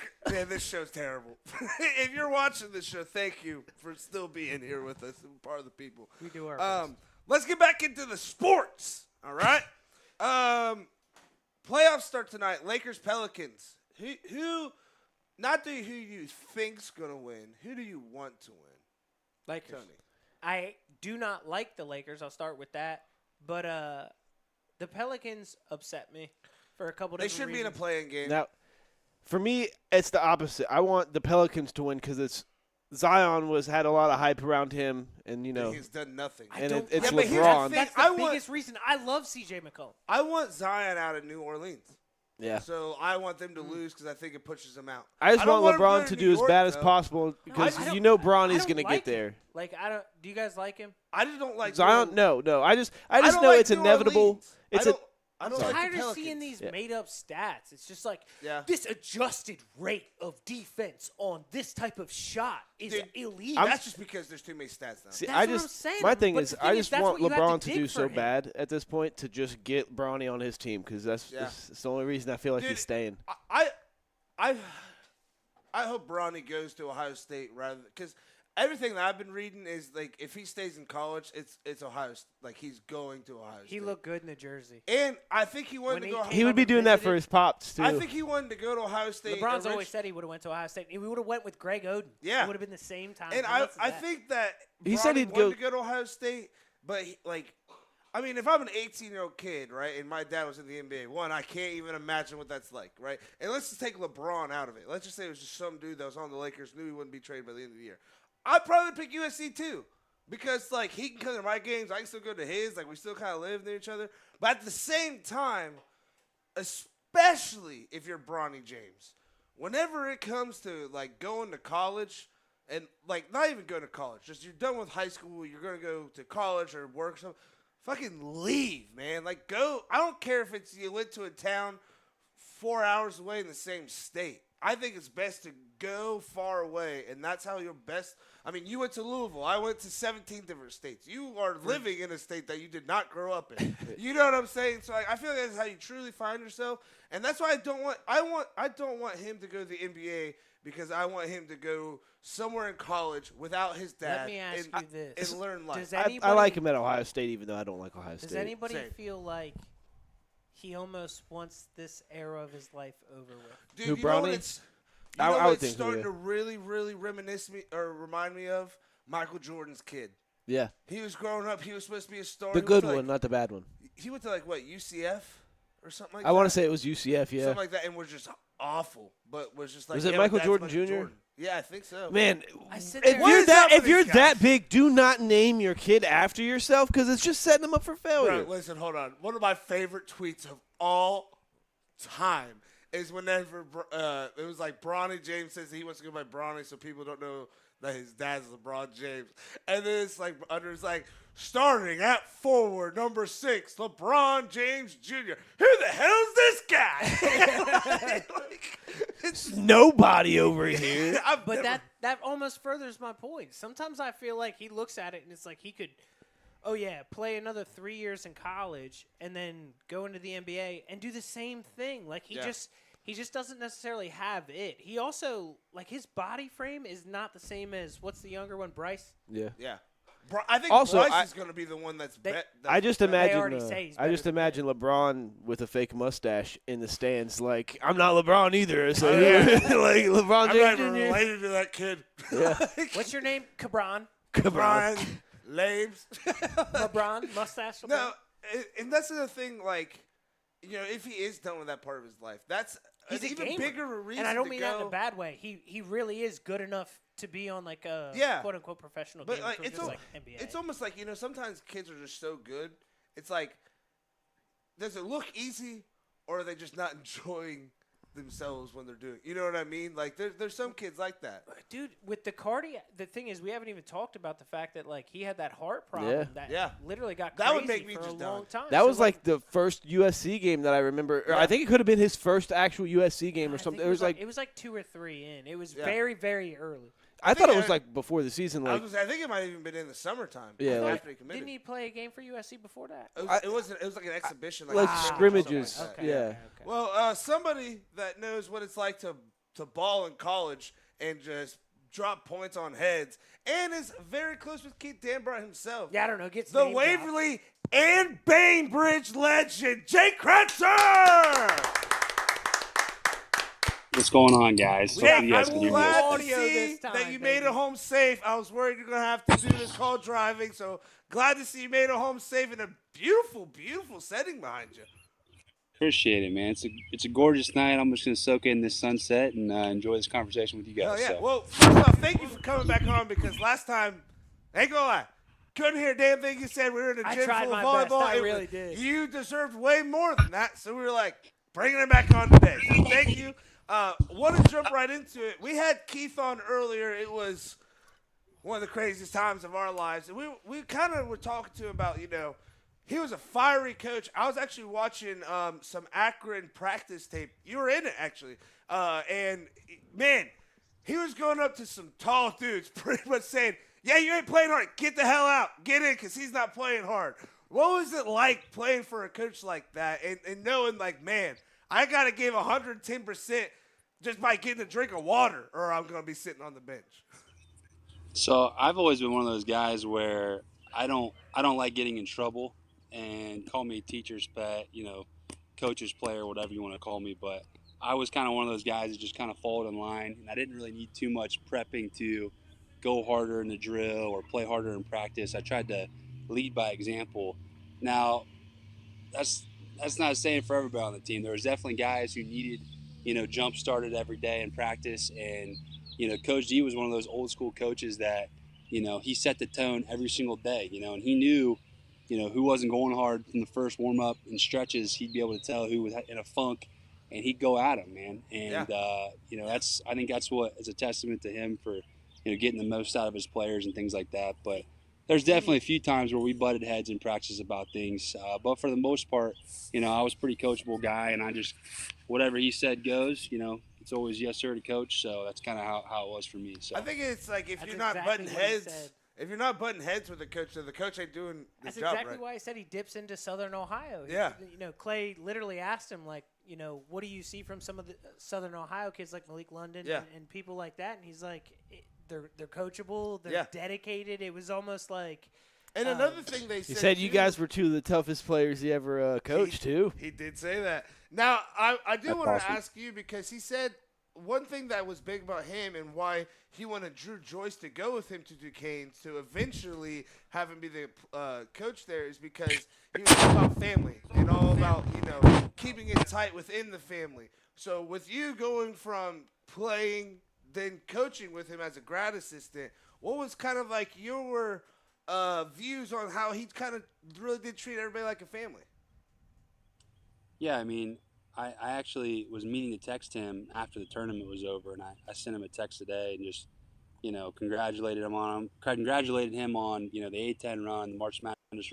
It was emotional watching those guys, do what they set out to do at Duquesne when they won the A10 tournament, and obviously, it was just the icing on top of the cake when they won that first game in the NCAA tournament, because that's something he's been striving for, for his whole career. Yeah. And when you spend so much time with people, and you go to battle and every day in practice, and in games and late nights in the office and things like that, you have a special bond with those people. And he just texted me back and he loved me, and that's the type of relationship that he has with not just me, but really any player that has ever played under him. And I would argue that is the same way with the guys that's coached with him as well. So he keeps everybody close to his heart, and it's one of those things where we hadn't talked in a long time, just because life gets the best of you, and he's busy coaching and got his family stuff, and I got a family of my own now and work and things like that. So you don't hit up those people all the time, but at some point, when you finally do,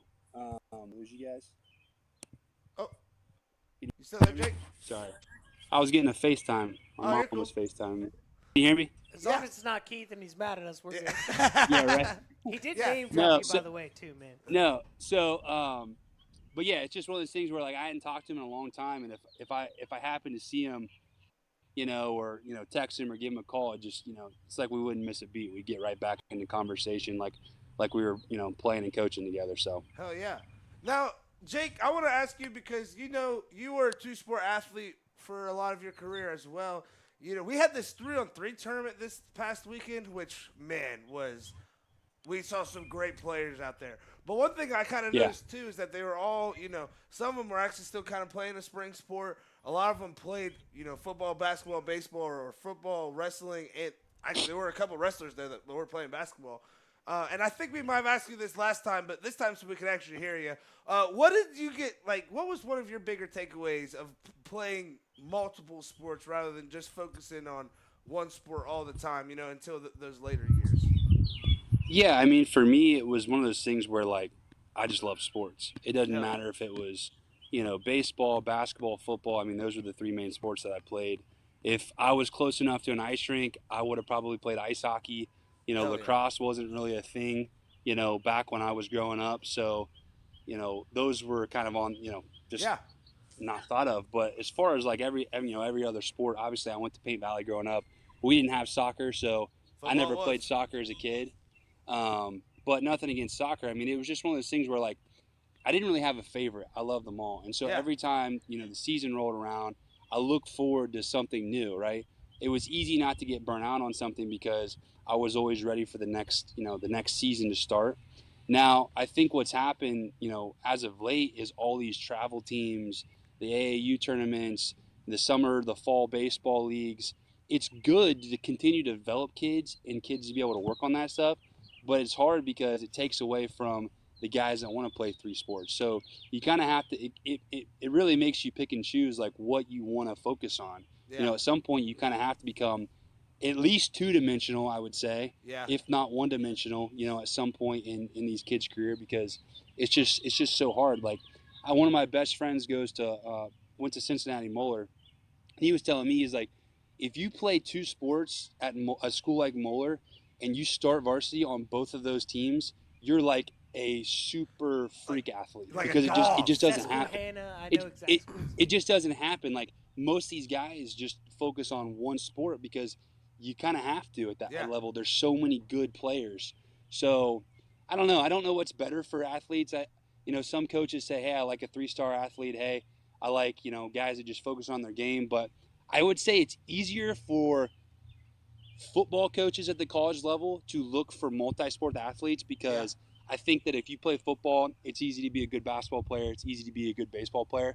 But sometimes, basketball players or baseball players, when you play other sports, it kind of takes away from the specialty of that sport. Yeah, and So, I feel like with baseball too, like a lot of the technique that they use, and like it's obviously you have to have skill for baseball, right? But a lot about baseball is your throwing motion, your batting stance, Yep. the technique and stuff like that. To where in football and basketball, you can just be a freaking stud athlete and get by until you figure out the rest. I mean, like, was it Jimmy Graham that played for the Hurricanes? He was Jimmy a basketball Graham and player. Julius Peppers, who was a Hall of Fame football player. Yeah. So They it's both like Exactly. played college basketball and yeah, then went to another sport. Julius Peppers didn't just go to like I know Graham went to Miami, but Julius Peppers went to North Carolina and started like a blue blood, and it was Yeah. like, hey, I love North Carolina. How about I just go play for the Carolina Panthers? It's And get a gold jacket. right.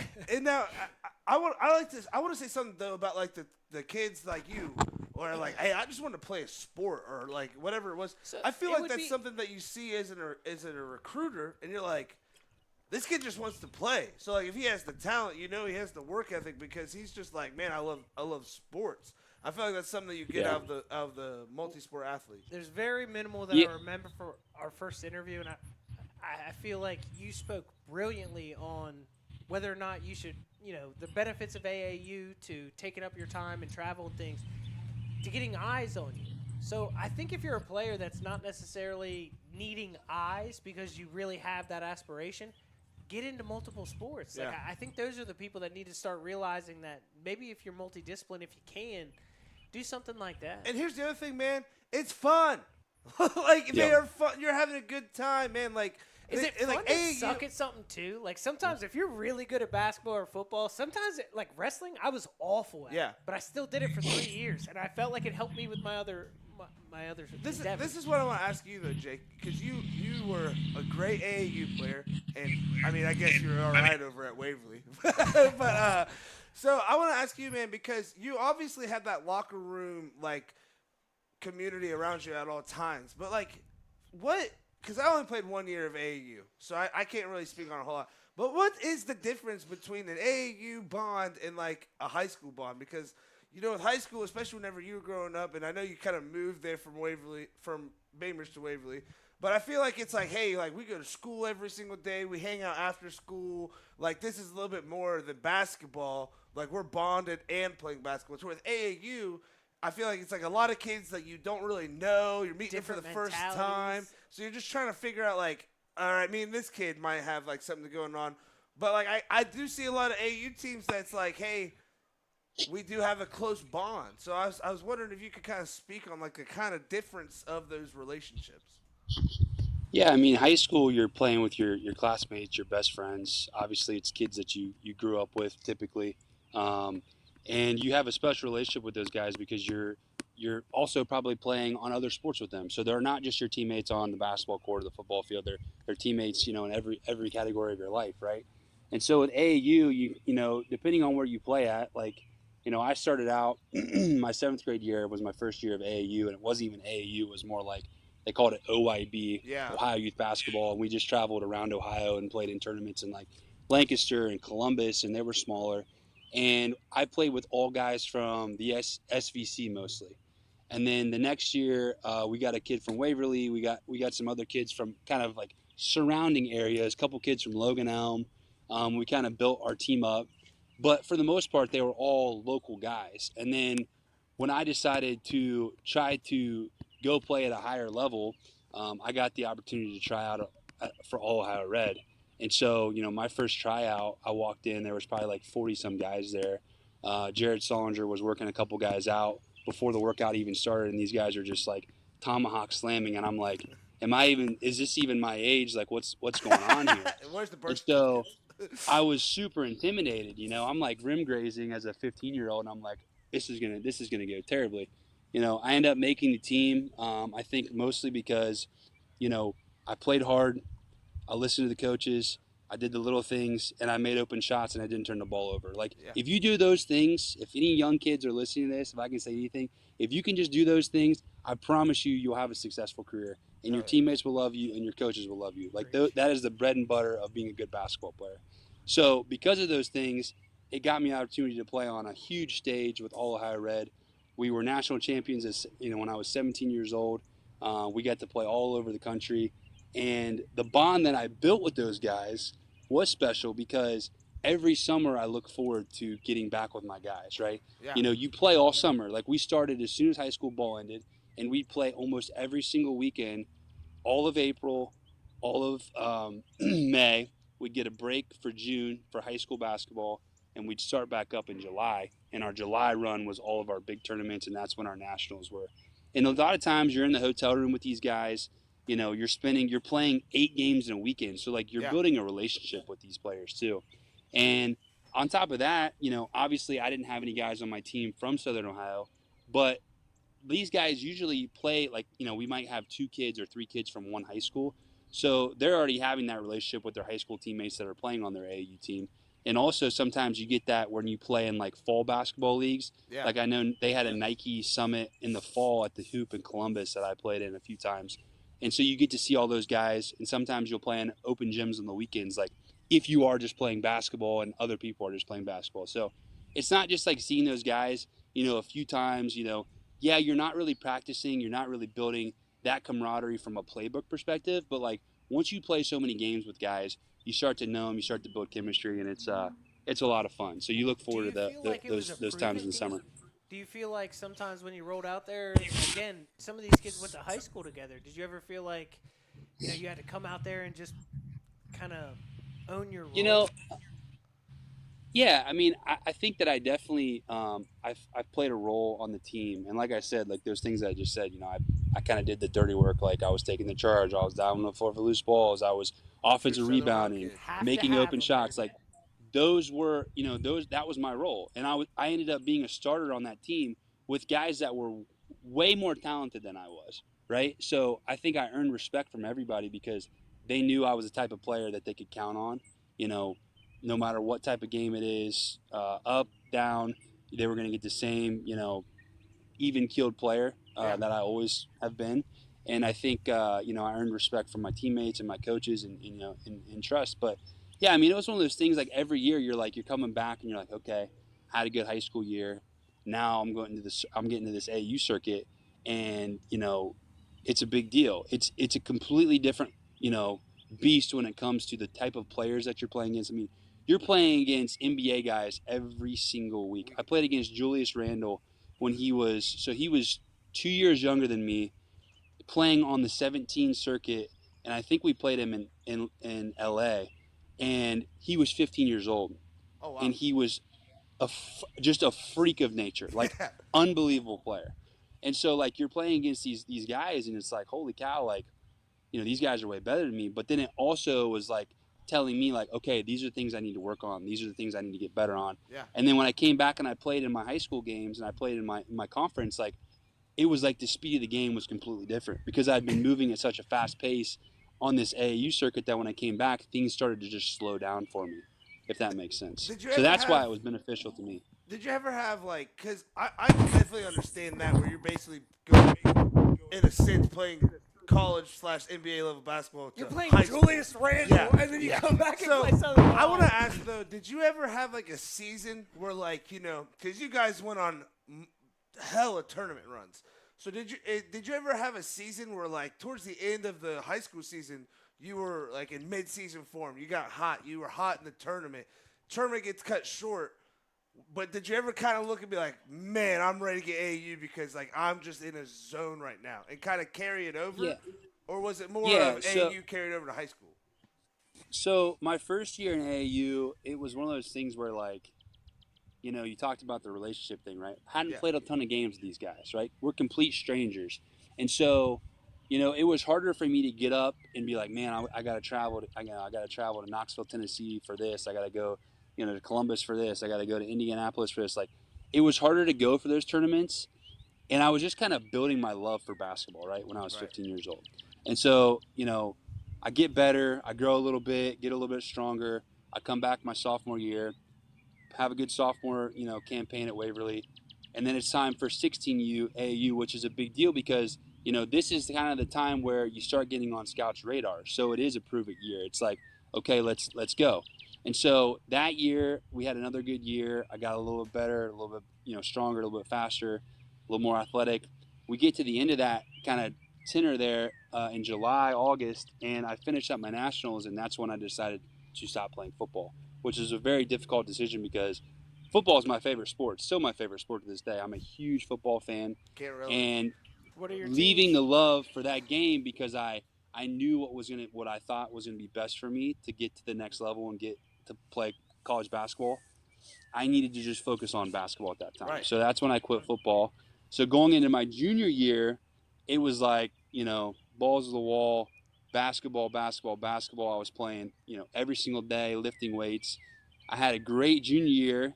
And then it was like, okay, now it's where you get your offers, when you're 17U and AAU, that's when all your offers come in. And hopefully by, signing day in March that year of your senior year, you're ready to roll. So that's like time to go. So yeah, at the end of my junior year, it was time to shine. And it was a really fun year. I mean, that year of AAU was the year that we won the Nationals. And, I had Terry Rozier was one of my teammates, was probably the best teammate that I had as far as like making it in the NBA. But Are you yeah, I mean, we played serious? against Terry. I'm a unbelievable personal talent. fantasy team player, Terry. Instant buzz.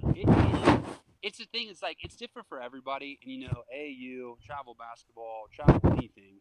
It's sometimes it's going to benefit you, sometimes it may not. It's just the type of person that you are. And for me, like it helped me in so many ways, and I wouldn't have changed anything about it. So. Hey, listen, I love AAU basketball for one reason only. I was on the same team as Joe Burrow. Other than that, it didn't do anything for me, so I was not good. Now, Jake, I want to ask you this, man. It's summertime. It's starting to be daylight out longer, weather getting up. You got any summer plans? We go to any Reds games, Kings Island, anything this summer? So already went to one Reds game. Hell yeah. Went to their the opening day weekend, went to their second game. They choked it away. They lost. But yeah, I mean, I'll probably get to a few more Reds games. Hey, I go to Reds games when the Cubbies are in town. Are you a Cubs fan? Yes, sir. Hey, in 2 more years, we'll have another World Series on the way. All right. Wish you nothing but the best. Yeah, no, the Reds have been looking good this year. Got a lot of young talent, battling some injuries, but I'm confident that we can kind of steer the ship here and hopefully have a good year and maybe make some noise in the playoffs. But I've been traveling a lot. I was in Florida. My wife and my son, we went for her spring break to Florida for a few days, and then I was in New York for work for a few days, and What part of then we just had we were in 30A, Rosemary Beach. Okay. Kind of between Panama and Destin is where it was at. Yeah. So that was a lot of fun. No, it was gorgeous down there. In the Panhandle, you never know with weather, like in this time of year, and it was a little chillier, but I mean it's Florida. I mean it was still better weather than we get in Ohio. Fired up that grill at all this year? Throw out some burgers. Some I have steaks, once. I have once. I have a Blackstone. I got it last summer. Good man. And I do hibachi on it pretty regularly. So I whipped up some hibachi already once this year, but Where I was are gonna you use it at tonight with these actually. chirping birds? Like honestly, I've seen. You the saw what? Where are you at? Are you in Backyard? Ohio? This is my house. This is just my house, and like Oh, dude. we've got That a is little a beautiful patio, little fire backyard. pit here. Oh, you got a fire So- pit and everything? Look at this. We got the Jake Yeah, Kretzer cool. home tour. Little fire pit, yeah. MTV Cribs. So Is that Ohio? Dude, MTV yeah, this is Cribs. in Ohio. So I live in Milford, which is like on the east side of Cincinnati. Okay. If you take 275 around the east side of Cincinnati is where I live. So my wife works about 1 mile from our house at a elementary school, and Oh, so nice. when we were looking for houses when she became pregnant, we looked over here and we got really lucky with this place. So If there's we like it a something lot. I know about it's planning for pregnancy. Hey, now you bring up MTV Cribs, all right? And you grew Yeah. up in this era. I grew up. I had older siblings, everything. And Tony, I know you watch stuff. When it comes down to like those old shows, like Pimp My Ride, Next. Do you remember Next? Where, like, Oh, my people would walk off the bus and they're just like, Next. Don't even need to talk to you. Parental Control. Parental Control. Which one of those was your favorite growing up? Because I feel like I'll just throw on MTV. And mine was Pimp My Ride. My Room favorite. Raiders. Yeah. That was another Dude, one. Room Yeah. Raiders put some people on blast. Yep, those were all good. I did like Next a lot just because I like to watch the bozos that were on there. I was Yeah. like, how's this guy moving on? Or you know, I thought but Next all was those funny all those on shows the were classic. bus. All the guys talking to each other, and like some episodes Yeah. they'd be like, "We're gonna next her," like the last guy Yeah. coming, and he's like, "I don't want to be with you." Yeah, The best was- they can't have those shows on anymore. It's No. the cancel culture now. We got It's no chance. I Yeah, always it's too like bad. Next because they'd be like dissing. They'd be like, "Man, this guy's such a chump." And he'd be like, "Oh, what's up, man? Great day. That was awesome."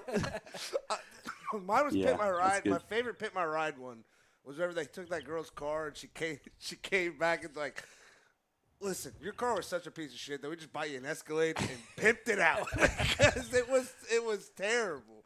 So I don't know if you guys heard this about Pimp My Ride, but supposedly I was reading that those cars that like they did that to those that, like all those things to those cars, like they would give them back to the owner after the show, but they would leave the car redone, but like all the PlayStations, all the TVs, everything that was like electronic that they put in, they would take out. So you had Yeah. this brand new renovated car, but like all this empty space in there Oh, where they you had pull a out all the fridge to electronics. keep your cold drinks? Yeah, the fridge is. You still gotta buy the fridge, but we put Yeah, it where that's you can on plug you. it in. They were like, we're working Yeah, on that's on you. exhibit money. Dude, and Exhibit it's- was not that great of a rapper, so we're working on exhibit Towards- money. So really, we're gonna pimp it out, give you everything you need. Towards the end too, where they're doing like the most. They're like, "Oh, you like clowns? Well, we made your car a clown." Like, You like dogs? You ever seen like? oh man, Dumber.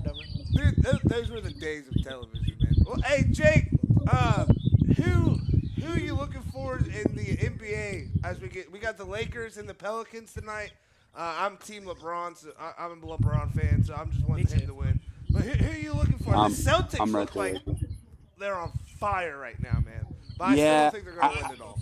I think the East is just decimated with like injury. Like you look Yeah. at every good team in the East. I mean, obviously the Celtics are very good, and if they don't make it to the finals, I think it's just a huge loss for them this year Yes. because it should be an easy road for them. The Cavs, I think, have a great chance to make it to the conference finals. It's just a matter of them putting the pieces together. But like the Heat have been banged up. They're kind of Playoff a Jimmy. one-man show down there. I mean, I like Jimmy Butler. I think that Jimmy playoff mode. Yeah. There's always an opportunity for them. But Nick's going all the way. there you go. Knicks. Joel's banged up.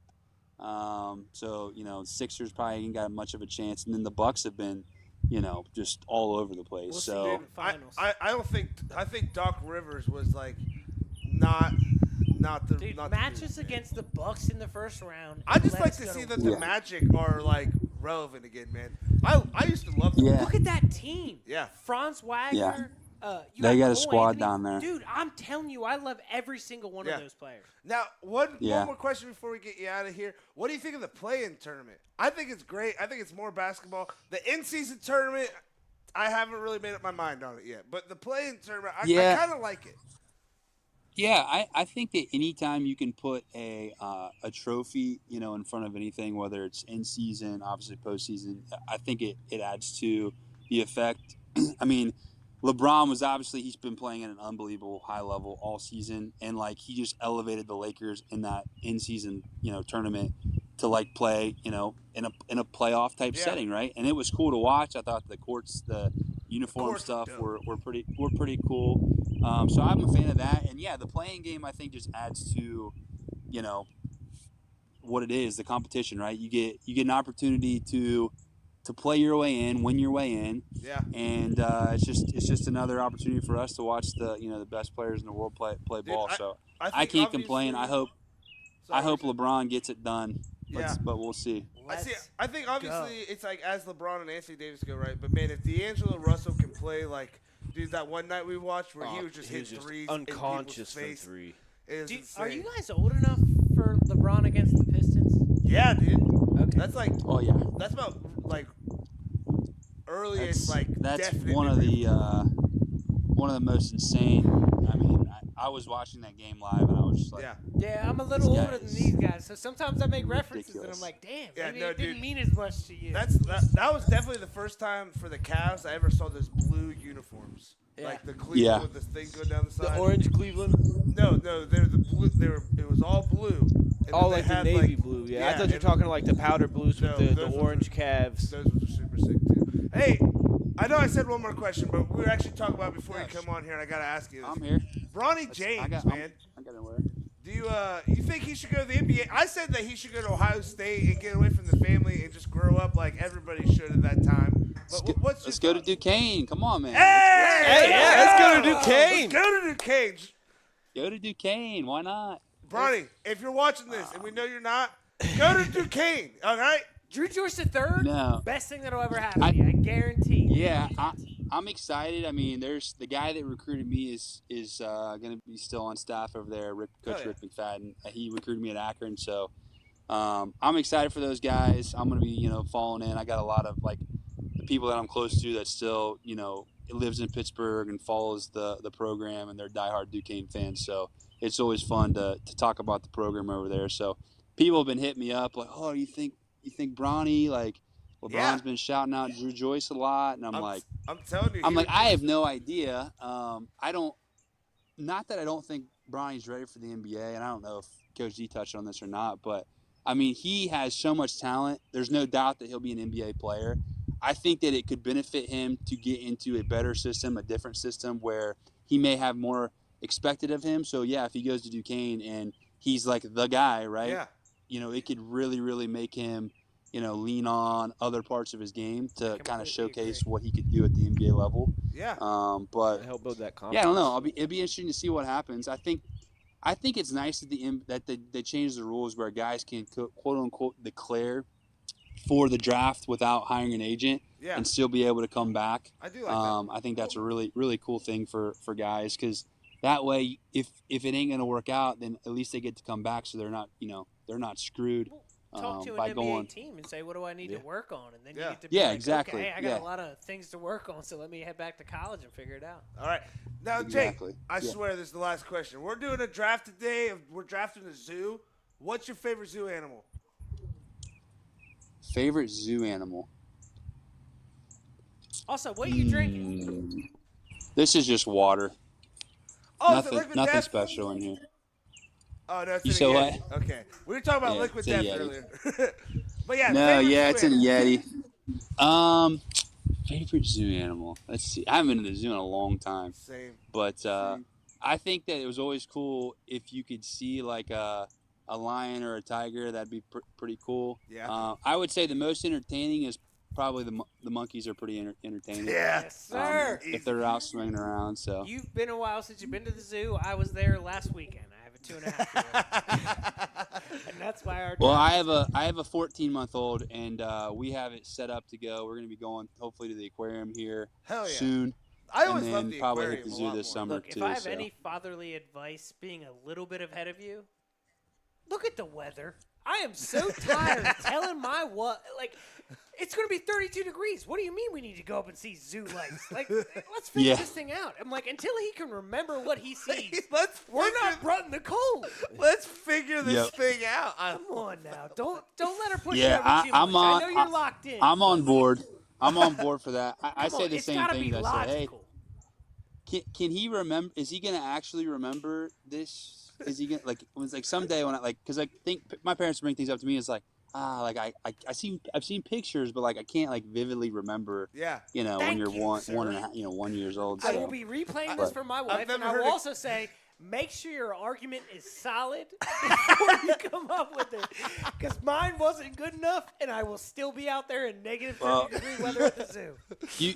You come into the fork in the road where you either got to go with what you think is right and pay the price of your wife being mad at you, or you just say, "Yep, I'm good with that." Shake your head, she's happy, and then all is well. Pick and choose. And then you're out there in 300 30-degree movie, I weather. swear to God. Come here to the Ride the Wave show for marital advice. It's the best kind that you'll get. Hey, this is anything goes, right? Anything goes. So. Literally, you just ride that wave, baby. Well, Jake, thanks so much for coming on, man. I'm so glad we got to actually hear you and have a real conversation this time. It's a blast getting to talk to you, man. Always awesome whenever I can talk to the idols that I watched growing up, man. Hell yeah, man! I'd love to come down at the studio that you guys are at. Looks awesome. Yep. Wherever that is. I threw out all my furniture and just made my back room the studio. Hey man, Smells great. That's super cool. The You rocket guys looked proof. the part. Everything sounds amazing, and It was real risky for his marriage. Yeah, when you talk about pick and choose, I just built a whole patio so I could do this. So let's talk about pick and choosing. You're all the way in now. Ladies and gentlemen, Waverly legend, Akron legend, and former coach under Coach Dan Brott, the always handsome Jake Kretzer.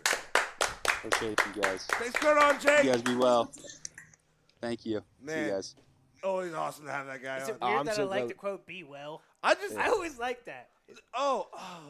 So I was watching Pat today, right? Like we were talking about, and Charles Barkley was telling him, "Be safe, be safe." Like as he's like hanging up, and I always thought like, what made people like start saying like, did you just think Because your friends used to get in drunk driving accidents, and you want That's to say true. be safe before the last It's time kind of you like, talked do you to think I just chose Hey, not to be safe? I know we just had like 18 beers together and it's 1982, but you have a good one, sir. See you around. Hey, I'm dead ass serious. forgot your I keys. still Be say, safe. Be easy, be safe. Yeah.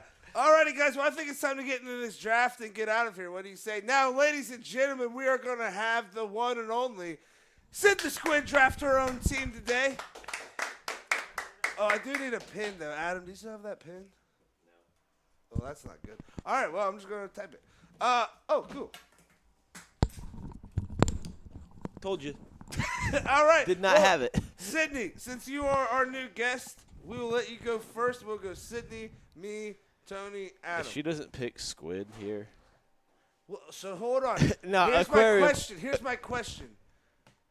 Non-aquarium? Yeah, it's Because we just can a do zoo. that It's as just separate. a zoo, Okay, yeah. because I was almost with you that if she does not draft squid, there's going to be a surprise. I hate that we didn't talk about the little Romeo statue that I saw. Is Sid the Squid okay with you? Yeah. It better Alrighty, be. so I ain't Sid. changing it. It's been that way my whole life. Oh, I don't like hearing myself. It's better than Sid the Sloth. Yeah, that is. I actually did right. get Sid the Poop Checker a lot as a kid. Yeah. Sid the poop checker? From that movie, Sid the Sloth. Oh, I was like, what? All right, so Sydney, who are you picking for your first zoo animal? Well, if we're not going to include aquarium animals, then my first draft is an okapi, which is a donkey, zebra, giraffe That type of hybrid that I is love dearly. awesome. She's like, I couldn't pick one, so I put three together. Okay, an okapi. O-K-A-P-I. Okapi. I'm glad that we went to school together and you know I can't spell. I can't Alrighty. spell either. My I Googled first it. one is super easy. It's my favorite animal of all time, hands down, no questions asked. And it's a giraffe. I think giraffes are super cool. Dude, it always just fascinates me, like, with a neck that long, when you're eating, like, your food. Now, I think they mostly eat leaves, like, at the top of trees and stuff like that. So, like, when you swallow it, like, do you feel it going down your neck the entire way? Also, do they use the horns on top to fight? When They they fight can with their fight- necks. No, they like whoop With each other their with necks. their necks. That's yeah. what it. Dude, could you imagine getting hit by a giraffe whipped neck? All right, Tony left. So Adam, you are on next. So what did you guys pick? Giraffe. Giraffe and Okapi. an okapi. Or okapi. I don't know how it's Okapi. pronounced. I'm gonna have to go with lion. Lion. King of the jungle. What makes you go with lion? Because of the king of the jungle? Yeah, it's kind of what Do you Kretter think said. you yourself are a lion? Well, Poppy, I am a lion. If you guys don't watch Mythic Quest, you will not get how great of a reference that just was. All right. Tony, you got 10 seconds. You're on the board. 9, 8, 7. You get 2 Don't know picks. what was picked, but koala. Ooh, that's a good Oh, one. Ooh. nice. Koala. I And then like you him. get, you got another look one. at 'cause him. Oh, so cute. Mess with me. All right, now Young blood. you got 2 picks back to back. So what's your second one? I'll take sea otter. Did That's somebody it. pick otter? We're not doing aquariums. Wait. No, sea otter, like an otter. Well, it's Oh, like, yeah, okay. because that would be They the live on zoo, that- not an Yeah, that aquarium. would Yeah, be in the zoo. I just heard the word sea and immediately went to aquarium. Back to me, All right? So yeah, so you got Tony went koala and otter. Adam, you have lion and Gotta go Bears. Bears. Any alrighty. bear I'm going specifically? with the. I Oh yeah, think any you specific should. bear. You should have to give like a specific one. Oh, No, grizzly no one bear. else can pick bear, but you got. Oh, grizzly bear. grizzly. Gotcha. Okay. Oh, is it because you like John Morant? No, it's because they're the fiercest. All right, I'm going Grizzly with bears don't hold guns. a cheetah, just because watching a cheetah run has to be the coolest thing of all time, dude. So Yeah. it's in my zoo. All right, Sid the Squid. You got 2 Sid picks. the squid. Sid the Squid. Black and white colobus monkey. Okay. I can't believe she actually stole a pick. Oh yes, So Sid the get this, I Squid. swear to God, as I was peeing out there, I was like, oh, think through your animals.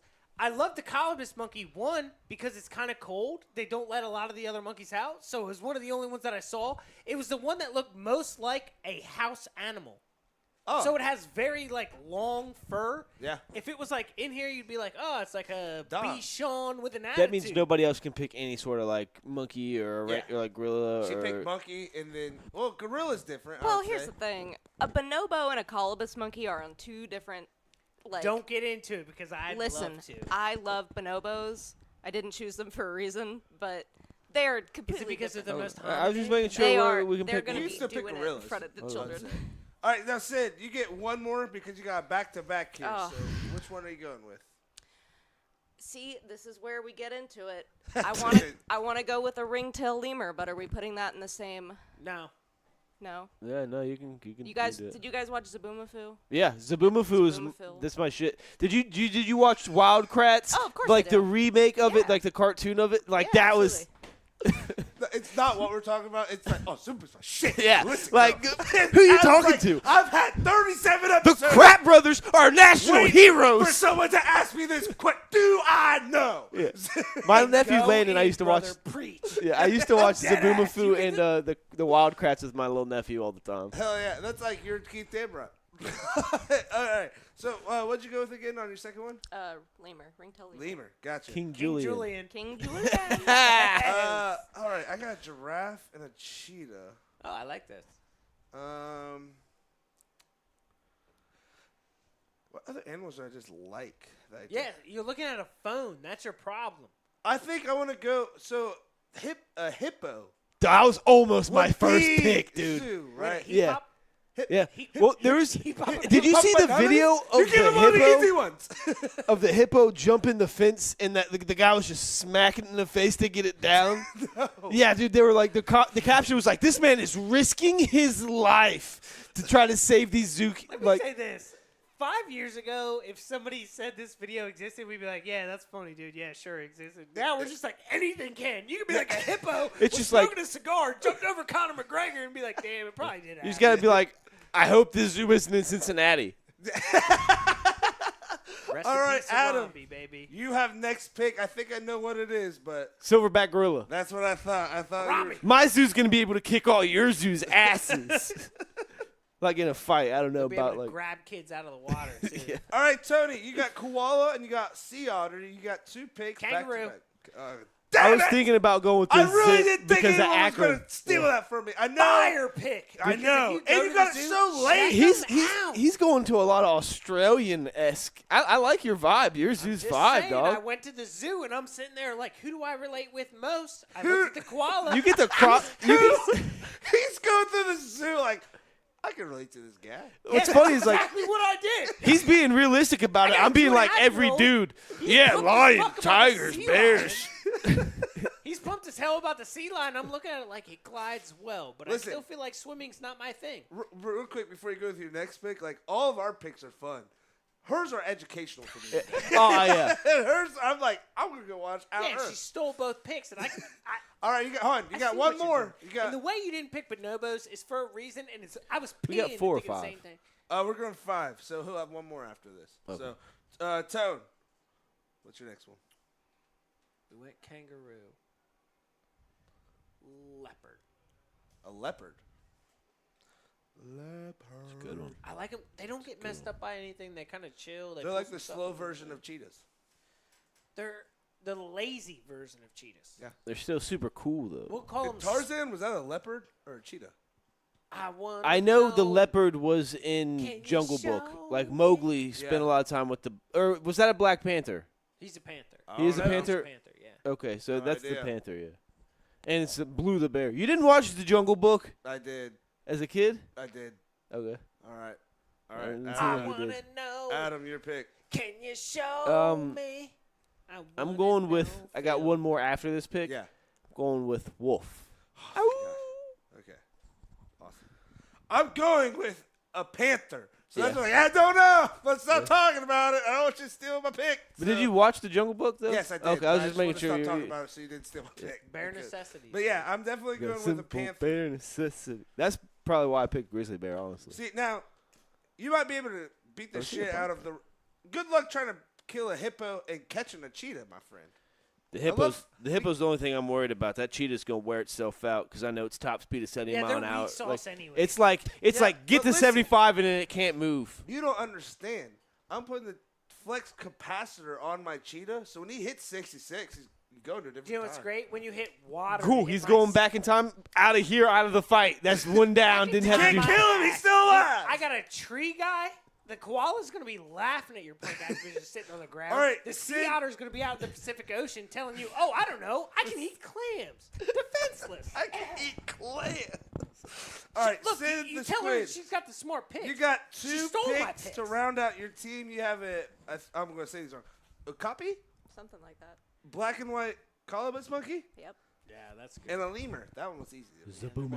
That one was easy to read, and I definitely spelled it wrong. So, Sid, you're up. You got 2 picks. Okay. My next one is a Moluccan cockatoo. Cockatoo. I had Wanted to one say as cock. yeah, you know it. I had one as a pet for 6 She months. said, shut the hell up, you know it. She, like, gave you the thing. It was literally like, you're pathetic. Sorry, Not go 6 months. I had Is that it a was- boyfriend joke? What? What? Had a cockatoo for 6 months? No. Oh. Ironically enough, it was my boyfriend's pet originally. Oh. But He sucks. Wait, my boyfriend or the still your cockatoo? boyfriend? I thought Yeah. you were talking about the cockatoo. We did have to rehome the cockatoo. the cockatoo is suck. no That's who longer Tony in was the talking Sid about. the Squid residence. I love.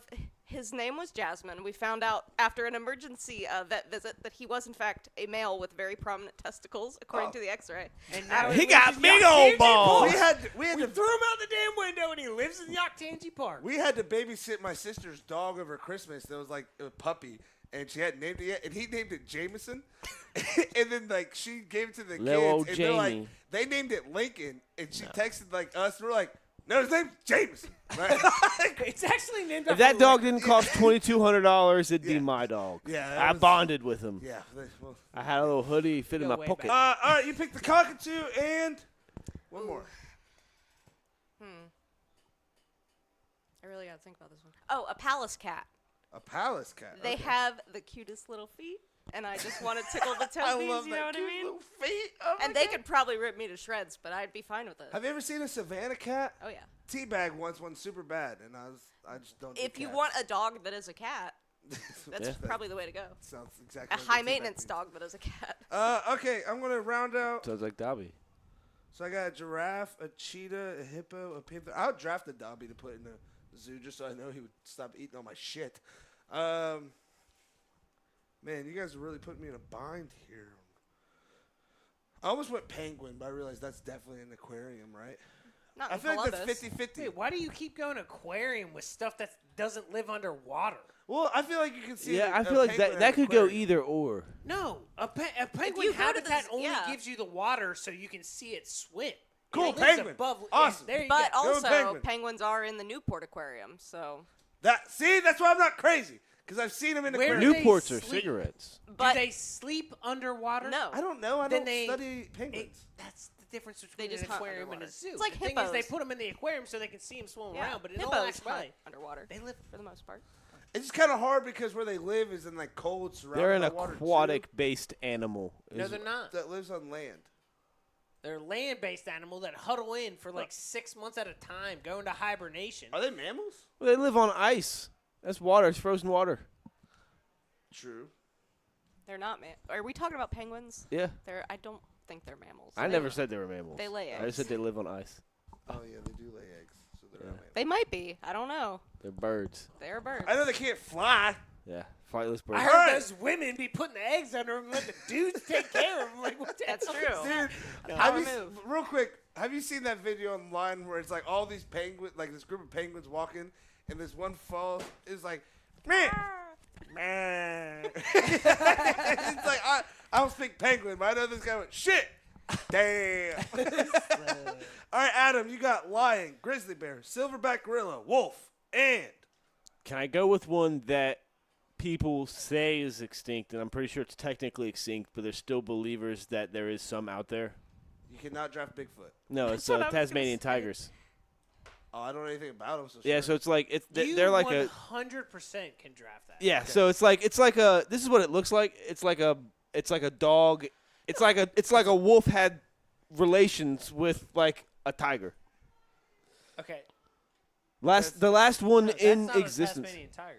Yeah, it is. No, it's not. Tasmanian tigers still exist in the world. We'll get to this. Yeah. But this is one of those Australian things that may not exist anymore. Yeah, and Tasmania is where it is. It's like Yeah, a place but in the Australia. Tasmanian devils still like Google Yeah, yeah. Tasmanian devil. Tasmanian Oh yeah, devil that's a different animal.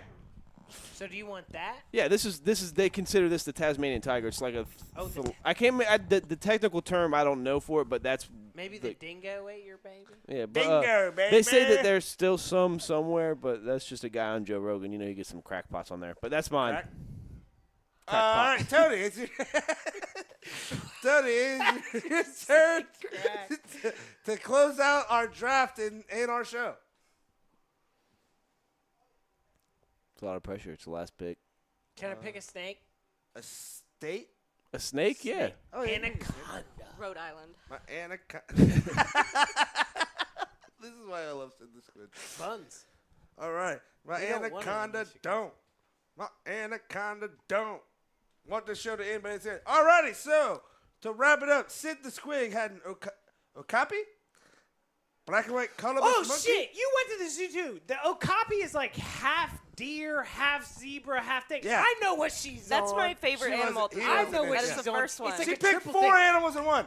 If you took Photoshop and like slapped like 3 in it. a Sorry. go ahead. That's Lemur, literally the Tasmanian tiger. It looks like Mulligan you took the back cockatoo, half and of a like palace cat. I got a a giraffe, tiger. a cheetah, a hippo, a panther, a penguin. Adam got a lion, a grizzly bear, silverback gorilla, a wolf, and a Tasmanian tiger. And Tony had a koala, an otter. He stole my kangaroo, a leopard, and an anaconda. Damn. I love mine. Yeah. Lazy, but efficient. Talking about this Ride the Wave show, buddy. All right. Well, speaking of lazy and efficient, I think it's time to. Can that be our motto? Yeah, I think it has to be lazy but efficient. I mean, we just came It's up like an with. New shirts. oxymoron. That's You can perfect. tell it's time to end the show because Sorry. how dark my room got. Yeah, we're done. Well, ladies and gentlemen, thank you for coming on. Keith Dambrot, thank you for coming on. Can't say it enough. Not worthy. Jake Kretzer coming on with some great conversation, some great marital times. advice for you. I mean, you're not going to get that on any other sports talk show. Make sure you go out and watch these SVC baseball and softball games, man. There's a walk-off every single night. Killer. There's a pitcher's duel, man. We're trying to get out there to track. We'll 100% be at the SVC meet. Trying to get to another one, but busy times, man. Busy times. We're an up to something season, as the Pat McAfee show would say. We're up to something good, though. Yeah. I got a kid in a month. We got Tony's up to something great. we got some great things coming to you, but again, thank you so much for tuning in every single week. We know we change the date. We don't always post amazingly. We don't always give you a great show, but you always come back, support us, and we can't thank you enough for that. We couldn't do this without our fans and the great people and athletes here in Southern Ohio. So we can't say thank you to you guys enough. Make sure that you're reaching out, being a good friend, be a friend, tell a friend that you love them, tell your loved ones that you love them. Life's too short to not let those people know that, everybody. So peace out, Girl Scouts, and we will see you next Tuesday.